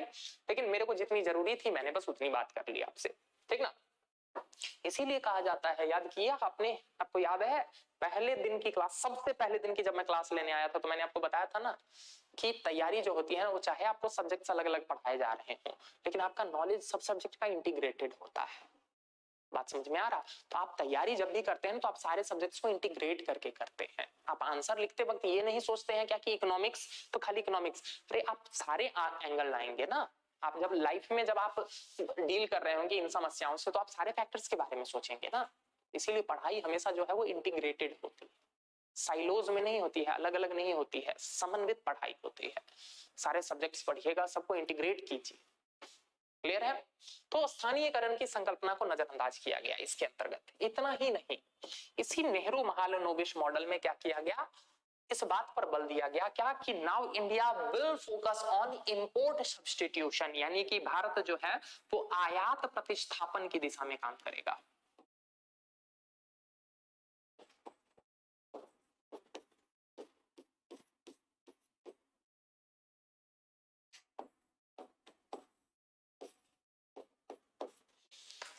आयात प्रतिस्थापन की दिशा में काम करेगा। क्या है ये आयात प्रतिस्थापन?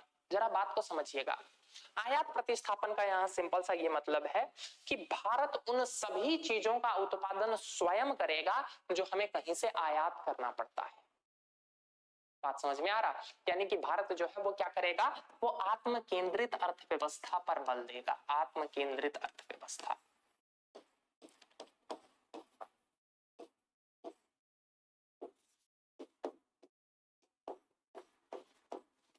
हमको विश्व से कोई लेना देना नहीं है, हमको विश्व से कोई लेना देना नहीं है।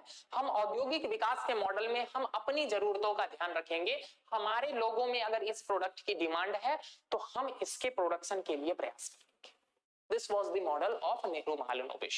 दिख रहा है ये आपको बॉम्बे प्लान से बिल्कुल डिफरेंट दिख रहा है कि नहीं? बॉम्बे प्लान इसी का तो बिल्कुल उल्टा था। ये देखिए बॉम्बे प्लान कि इसी का तो था कि आत्मनिर्भर बनने पर फोकस नहीं करना है, आत्म केंद्रित बनने पर बिल्कुल फोकस नहीं करना है। ऐसे चक्कर में ना पड़ना कि सब कुछ तुम ही बना लोगे। क्यों? क्योंकि प्रकृति ने हर देश को कुछ खास तत्व जो है वो ज्यादा दिए हैं। प्रकृति ने जो बंटवारा किया है जो संसाधनों का, वो सब देशों को सब कुछ थोड़ी दे रखा है। तो बॉम्बे प्लान यही कह रहा था क्या कि आत्मनिर्भर बनने के चक्कर में नहीं रहना, तुम जिन चीजों का प्रोडक्शन बहुत ज्यादा अच्छे से करते हो ना, केवल उन्हीं को बढ़ावा दो, उन्हीं को बढ़ावा दो और उनका निर्यात करो, और उनके निर्यात से जो तुम्हें विदेशी मुद्रा प्राप्त हो रहा है उससे उन चीजों को आयात कर लो जो चीज तुम उत्पादित नहीं कर रहे हो। ये था बॉम्बे प्लान। बात समझ में आ रहा? ठीक ना? और इसी का जस्ट अपोजिट क्या है, ये देखिए नेहरू महालनोबिश मॉडल, जो कि किस पर बात कर रहा है कि हम उन सभी चीजों का उत्पादन करेंगे जिनकी हमें आवश्यकता है। बात समझ में आ रहा? यही से अर्थव्यवस्था जो है वो हमारी बंद अर्थव्यवस्था के रूप में परिवर्तित होती चली गई। बंद अर्थव्यवस्था।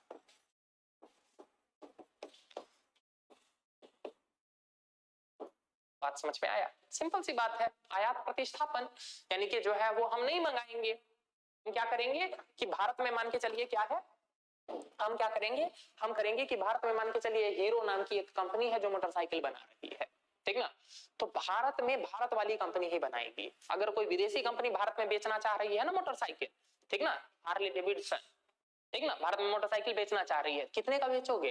तो जी 2 लाख का बेचेंगे। तो ऐसा करो कि इंपोर्ट ड्यूटी जो है ना वो पहले 100% दो, यानी कि 2 लाख रुपया जो है वो इंपोर्ट ड्यूटी दो, तब भारत में 4 लाख में बेचना तुम अपनी बाइक। सिंपल सी बात है, वो प्रोडक्ट महंगा हो गया तो भारत मार्केट में कोई नहीं खरीदेगा उसको। Getting my point? आयात प्रतिस्थापन के लिए ये प्रयास किए गए। आपने सुना होगा कोको कोला को भारत से भगा दिया गया था, ठीक ना, 1970-80s के डेकेड में। आप देखिएगा ऐसे ऐसे टर्म्स एंड कंडीशन उसके ऊपर थोप दिए, मतलब भगा देने का मतलब ऐसा थोड़ी कि भाग जाओ, ऐसा नहीं, मतलब कानून ऐसा कर दिया गया ना, उसके ऊपर इतने सारे कंप्लायंसेस ऐड कर दिए गए कि उसको जो है वो छोड़कर जाना पड़ गया था। अभी सुन रहे हैं ना आप लोग, रिलायंस जो है वो फिर से कैंपा कोला के माध्यम से जो है वो भारत में एंट्री करना चाह रहा है। रिलायंस, ये रिलायंस, अरे अंबानी जी वाला कैंपा कोला, ठीक ना, कैंपा कोला उस टाइम जो है वो बहुत चर्चा में रहा करता था, लेकिन ऐसे टर्म्स एंड कंडीशन डाल दिए गए थे ना कोको कोला के साथ, इसका जब साथ में जब काम चल रहा था तब क्या कि कोको कोला को अपनी जो रेसिपी है वो इसके साथ शेयर करनी पड़ी। तो जिसके लिए जो है वो कोको कोला तैयार नहीं थी, तो अल्टीमेटली क्या करना पड़ा, उसको भारत से बैकआउट करना पड़ा। तो इस सब कारण से क्या हो गया, भारत की अर्थव्यवस्था धीरे धीरे बंद अर्थव्यवस्था में परिवर्तित होती चली गई। यहां तक बात समझ में आया? ये था नेहरू महालनोबिश मॉडल। इनफैक्ट आपको बताऊं कि बाद के लगभग 3-4 दशकों तक, इनफैक्ट 1990 तक भारत में बहुत सारे प्लान आए, बहुत सारे छोटे मोटे प्लान आए, लेकिन इन सब प्लान के केंद्र में यही नेहरू महालनोबिश मॉडल था।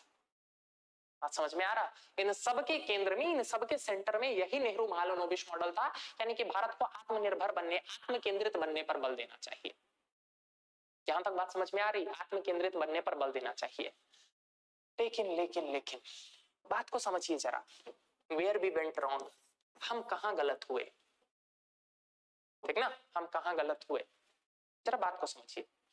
सिंपल सी बात है, भारत उस टाइम जो भारत की स्थिति थी, भारत के पास इतना ना तो पूंजी था और ना ही भारत के पास इतनी ज्यादा टेक्नोलॉजी थी, इतनी ज्यादा तकनीक थी कि सभी चीजों का उत्पादन हम स्वयं कर ले, सभी चीजों का उत्पादन हम स्वयं कर ले। इसके कारण क्या हो रहा था कि हम जिन चीजों में बहुत ज्यादा कुशल थे, हम उन चीजों को भी इग्नोर कर रहे थे।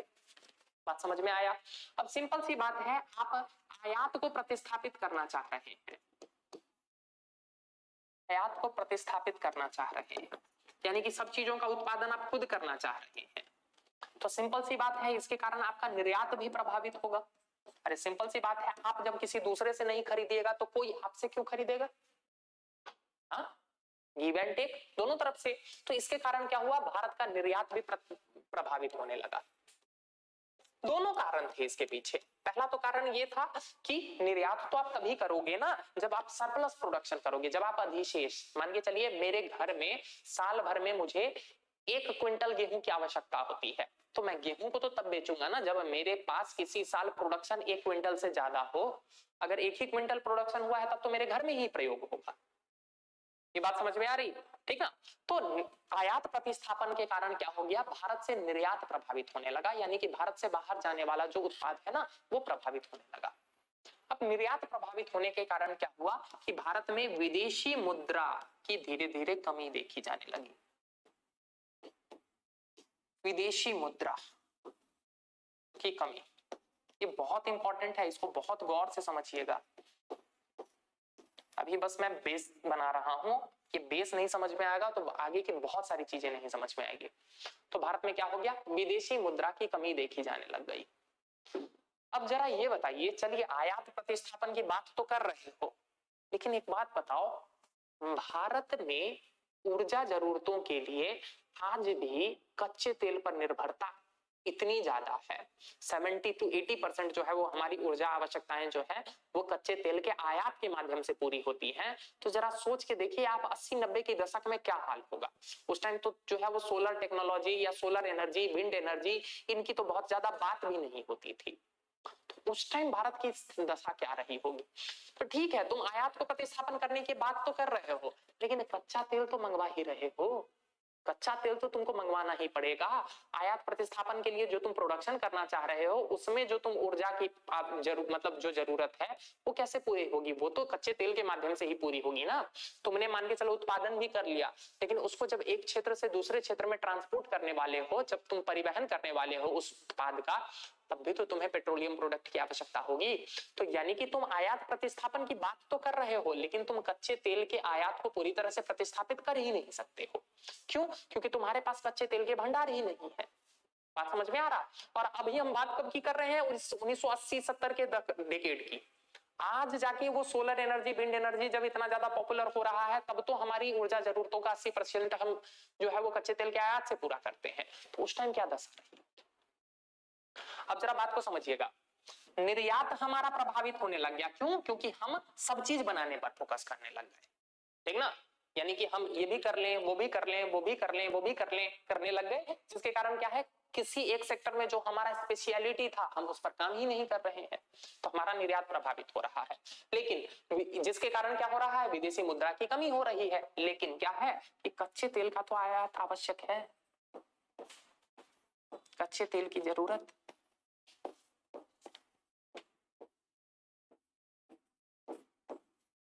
ये तो जरूरी है, ठीक ना। इतना ही नहीं, आपको ये भी पता होगा कि इसी कंटेक्स्ट में आप लोगों को खैर साइंस एंड टेक में पढ़ाया जाएगा, मैं बस हल्का सा टच दे रहा हूं। इसी कंटेक्स्ट में क्या हुआ, 1970s के डेकेड में 1974 क्या हो गया, भारत में बुद्ध मुस्कुराए। ठीक ना, ऑपरेशन स्माइलिंग बुद्धा। ठीक ना, भारत ने क्या किया, पहली बार भारत ने न्यूक्लियर परीक्षण किया, भारत ने परमाणु परीक्षण किया, और भारत ने क्या क्लेम किया, अब हमारे पास क्षमता है, हम जो है वो परमाणु बम बना सकते हैं। इसके बाद क्या हुआ, विश्व के जितने भी देश थे, बड़े बड़े जो तत्कालीन डेवलप्ड कंट्रीज थे, उन सब ने क्या किया, हमारे ऊपर सैंक्शंस लगाने स्टार्ट कर दिए।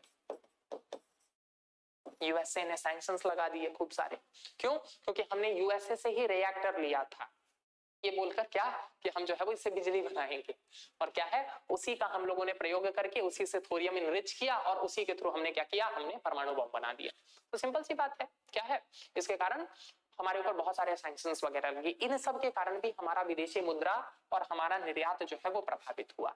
इन सब के कारण क्या है, हमारी कच्चे तेल की जरूरत के लिए हमें चाहिए विदेशी मुद्रा। क्यों? क्योंकि रुपया दे के थोड़ी ट्रेड होगा। अगर आप सऊदी अरब से मंगा रहे हो, आप इराक से मंगा रहे हो, आप ईरान से मंगा रहे हो, कहीं से मंगा रहे हो, तो बदले में तो उनको डॉलर पे करोगे ना। बात समझ में आ रहा है। तो कच्चे तेल की जरूरत। इसी में कॉफिन ऑन द नेल, इसी में नेल ऑन द कॉफिन, यानी कि कब्र पर जो है वो आखिरी कील के रूप में काम किसने किया, गल्फ वॉर ने, खाड़ी युद्ध, गल्फ वॉर। 1980s के डेकेड में, 1980 के दशक में क्या हो गया, गल्फ वॉर, खाड़ी युद्ध छिड़ गया। इस खाड़ी युद्ध ने क्या किया कि कच्चे तेल की कीमतों को बहुत बढ़ा दिया।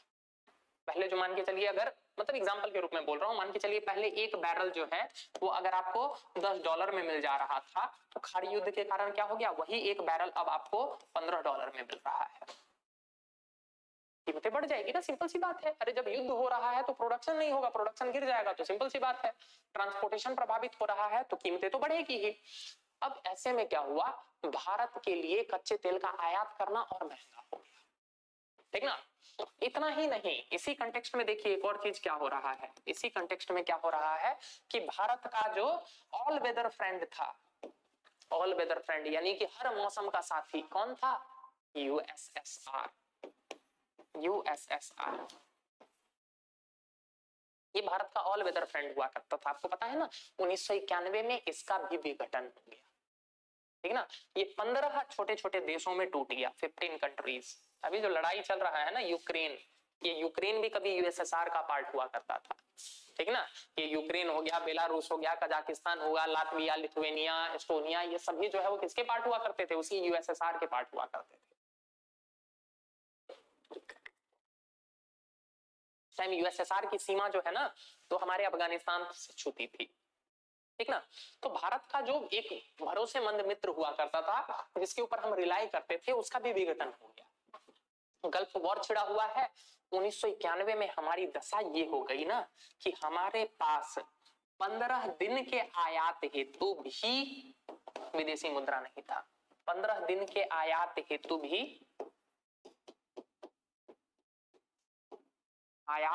भी विदेशी मुद्रा नहीं बची।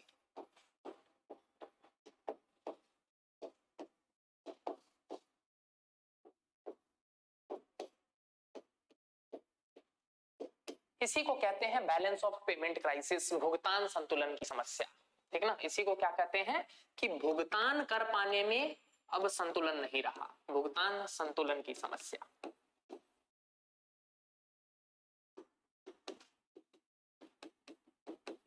बताऊंगा भुगतान संतुलन की समस्या, जब ट्रेड पढ़ा रहा हूँ ना तब डिटेल में बताऊंगा। यहां तक कहानी समझ में आई, भुगतान संतुलन की समस्या में फंस गए। यानी कि अब हमारे ऐसा थोड़ी है कि हमारे पास रुपया नहीं है, हमारे पास रुपया है लेकिन हमारे पास डॉलर नहीं है। और आपको पता है ना, भारत की गवर्नमेंट आरबीआई या जो भी सेंट्रल गवर्नमेंट है, हम डॉलर नहीं छाप सकते हैं, डॉलर यूएस फेड छापेगी। बात समझ में आ रहा, हमारे पास रुपया है, बाकी चीजें हैं, लेकिन हमारे पास डॉलर नहीं है कि हम दूसरे को पे करके जो है वो तेल खरीद सकें। इसी कारण से इसको क्या कहा जाता है, भुगतान संतुलित नहीं रह पा रहा है। अब हमें पेमेंट जो करना है ना वो संतुलित नहीं है। इसी कंटेक्स्ट में आपको पता होगा क्या है, भारत को अपना 67,000 टन सोना जो है वो गिरवी रखना पड़ा। 67,000 केजी था, ज्यादा लिख दिया, केजी सोना जो है वो हमें गिरवी रखना पड़ा आईएमएफ के पास, ठीक ना। इनफैक्ट आपको बताऊं, सरकार ने तो पूरा व्यवस्था किया था क्या कि पता नहीं चलना चाहिए, कानो कान खबर भी नहीं होनी चाहिए। क्यों, अरे सोना गिरवी रखना, ऑल्दो चाहे हम मान के चलते हैं क्या कि सोना को हम इसीलिए घर में भी रखते हैं क्या कि जब कभी विपत्ति आएगी तब ये क्या करेगा, सपोर्ट का काम करेगा। लेकिन सोना गिरवी रखना अपने आप पे अच्छी बात नहीं मानी जाती है। ये इस बात का द्योतक होता है, यानी कि तुम्हारे घर की अर्थव्यवस्था इतनी खराब हो गई है कि तुमको सोना गिरवी रखना पड़ रहा है। तो क्या है, इससे संबंधित जो है वो एक मनोवैज्ञानिक या मानसिक जो है वो ये पॉइंट है क्या कि इसके कारण क्या है, इसका ये मतलब है क्या कि तुम्हारी अर्थव्यवस्था जो है वो बहुत खराब, ठीक ना। तो भारत को क्या करना पड़ा, अपना सोना गिरवी रखना पड़ा। और फिर क्या है, हमने आईएमएफ से मदद मांगी। आईएमएफ ने क्या किया, हमें बदले में इतना डॉलर दिया, एसडीआर दिया, स्पेशल ड्रॉइंग राइट्स, ठीक ना। ये आईएमएफ की मुद्रा है जो हर देश में चलती है, ठीक ना, स्पेशल ड्रॉइंग राइट्स, ठीक ना। ये आईएमएफ की मुद्रा है, आईएमएफ की करेंसी है जो हर देश में चलेगी। हर देश इस मुद्रा को मानने के लिए बाध्य है। चाहे कोई भी पेमेंट कर रहे हो, अगर वो आईएमएफ का मेंबर है तो आप उसको एसडीआर पकड़ा सकते हो, वो बिल्कुल उसको स्वीकार करेगा, ठीक ना। लेकिन आईएमएफ अगर मदद करती है ना तो वो फ्री में नहीं करती है। बात समझ में आया। अभी भी देख रहे हैं ना पाकिस्तान की जो मदद की बात चल रही है, तो पाकिस्तान का आईएमएफ क्या कर रही है कि हम बेल आउट करा देंगे, हम तुमको इस समस्या से निकाल देंगे, लेकिन हमारे टर्म्स एंड कंडीशन मानने पड़ेंगे। बात समझ में आ रहा। श्रीलंका, भारत गारंटर बना था ना बेल आउट पैकेज में, भारत ने बोला क्या कि दीजिए पैसा, अगर ये डिफॉल्ट करता है तो हम हैं पीछे खड़े, हम गारंटी लेते हैं। बात समझ में आ रहा ना। तो आईएमएफ ने हमें पैसा तो दिया, पैसा क्या दिया मतलब बदले में जो उसने जो है वो विदेशी मुद्रा दी ताकि हम अपना खर्च पूरा कर सके, यानी कि हमें भुगतान संतुलन की समस्या से निकाला। लेकिन हमारे ऊपर उन्होंने एलपीजी इंपोज किया। क्या है एलपीजी? एलपीजी है लिबरलाइजेशन, यानी कि उदारीकरण। लिबरलाइजेशन का मतलब क्या हो गया? उदारीकरण।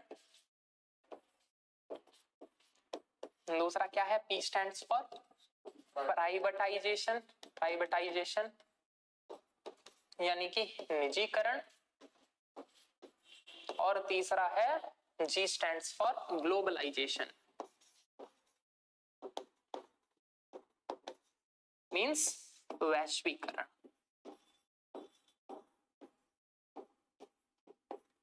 यानी कि भारत में जो है वो क्या अपनाया गया? एलपीजी।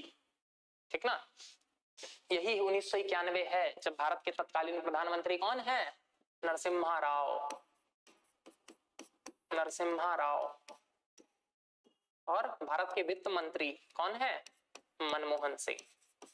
इसीलिए इसी को क्या कहा जाता है? राव मनमोहन मॉडल। राव मनमोहन मॉडल। देखना, और यहीं से भारत में क्या आया? एलपीजी रिफॉर्म, यानी कि उदारीकरण, वैश्वीकरण, निजीकरण और वैश्वीकरण। एलपीजी रिफॉर्म की यहीं से भारत में शुरुआत हुई। ठीक ना? तो ये था क्या है? भारत में उद्योगों के संदर्भ में एक बैकलाइट। बहुत सारे पीटी में क्वेश्चन आते हैं, आपको पता होना चाहिए सेकंड 5 ईयर प्लान किस पर आधारित था, फर्स्ट 5 ईयर प्लान क्या था, उसमें क्या थीम था, ये पता होना चाहिए। टपक का उपागम क्या है, इंपोर्ट सब्स्टिट्यूशन क्या था, ये सारी चीजें आपको पता होनी चाहिए। ठीक ना? तो यहां से राव मनमोहन मॉडल आया। आपको पता होगा 1991 में, 1991 के मई में जो बजट प्रस्तुत किया गया था ना, वो भारत के इतिहास का सबसे महत्वपूर्ण बजट था, जिसमें मनमोहन सिंह ने भारत के लिए क्या है? ग्लोबलाइजेशन, वैश्वीकरण, यानी कि भारत की सीमाएं खोल दी समस्त विश्व के लिए। ठीक ना? समस्त विश्व के लिए खोल दिया। अभी हमने देखा था ना नेहरू मालानोबिस मॉडल में क्या था? सीमाएं बंद थी, इसको खोल दिया गया। क्या कि आओ समस्त विश्व से सब लोग आ सकते हैं, भारत के लोग भी कहीं भी जा सकते हैं। उदारीकरण का क्या मतलब है? उदार, सरकार को बोला गया कि सरकार उदार बनो। उदार का क्या मतलब है? कि कानून वगैरह को आसान करो। ठीक ना? बिना मतलब का जो है ना, हर चीज में नाक ना घुसाए रहो। ठीक ना? उदार बनो। निजीकरण क्या है? निजी क्षेत्र की भागीदारी को बढ़ाने की बात की गई कि खाली सरकार ही सब चीज में निवेश नहीं करेगा, निजी प्लेयर यानी कि प्राइवेट सेक्टर को भी मदद दिया जाए या प्राइवेट सेक्टर को समर्थन दिया जाए। कि जितने भी अडानी वगैरह हैं, अभी अडानी 1995 के आसपास से इन्होंने बिजनेस सेटअप किया और पहला आईपीओ वगैरह लेके आए हैं, सब इसी में आगे बढ़े हैं। बात समझ में आया? यानी कि जिन क्षेत्रों को पहले केवल सरकारी क्षेत्र के लिए क्या कर रखा था? बंद कर रखा था कि इस क्षेत्र में केवल सरकार रहेगी, उन क्षेत्रों को भी खोल दिया गया। यानी कि अब केवल बीएसएनएल और एमटीएनएल नहीं रहेगा, अब एयरटेल भी आ सकता है, अब जियो भी आ सकता है, अब डोकोमो भी आ सकता है। मतलब जियो तो बहुत बाद में है, अब टाटा डोकोमो भी आ सकता है। उस टाइम रिलायंस भी चलता था ना, अरे वो जो छोटे भाई वाला अनिल अंबानी वाला, उसका भी तो सिम चलता था। ठीक ना? तो अब ये सब भी आ सकते हैं। यहां तक बात समझ में आ रही? तो इसके बारे में बहुत डिटेल में चर्चा करेंगे, लेकिन इस पर चर्चा जो है वो लगभग आधे एक घंटे की होगी, तो इसीलिए जो है वो इसके बारे में हम लोग कल बात करेंगे। प्राइवेटाइजेशन, ग्लोबलाइजेशन, यहां तक आपको पूरा स्ट्रक्चर समझ में आया?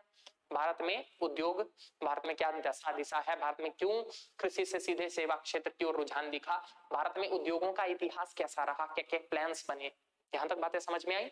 तो इससे आगे हम लोग बढ़ेंगे और कल हम लोग देखने की कोशिश करेंगे आखिर ये एलपीजी रिफॉर्म है क्या, ये एलपीजी क्या था। ठीक ना? और आगे हम इसके आगे देखने की कोशिश करेंगे। तो आज की क्लास को हम लोग यहीं रखते हैं। बहुत इंपॉर्टेंट क्लास है, इसमें जो है वो आप लोग जो जो पॉइंट मैंने लिखवाए हैं ना, इन सब पर ध्यान दीजिएगा। पीटी में भी क्वेश्चन आते हैं और मेंस में तो सिंपली पूछ ही सकता है।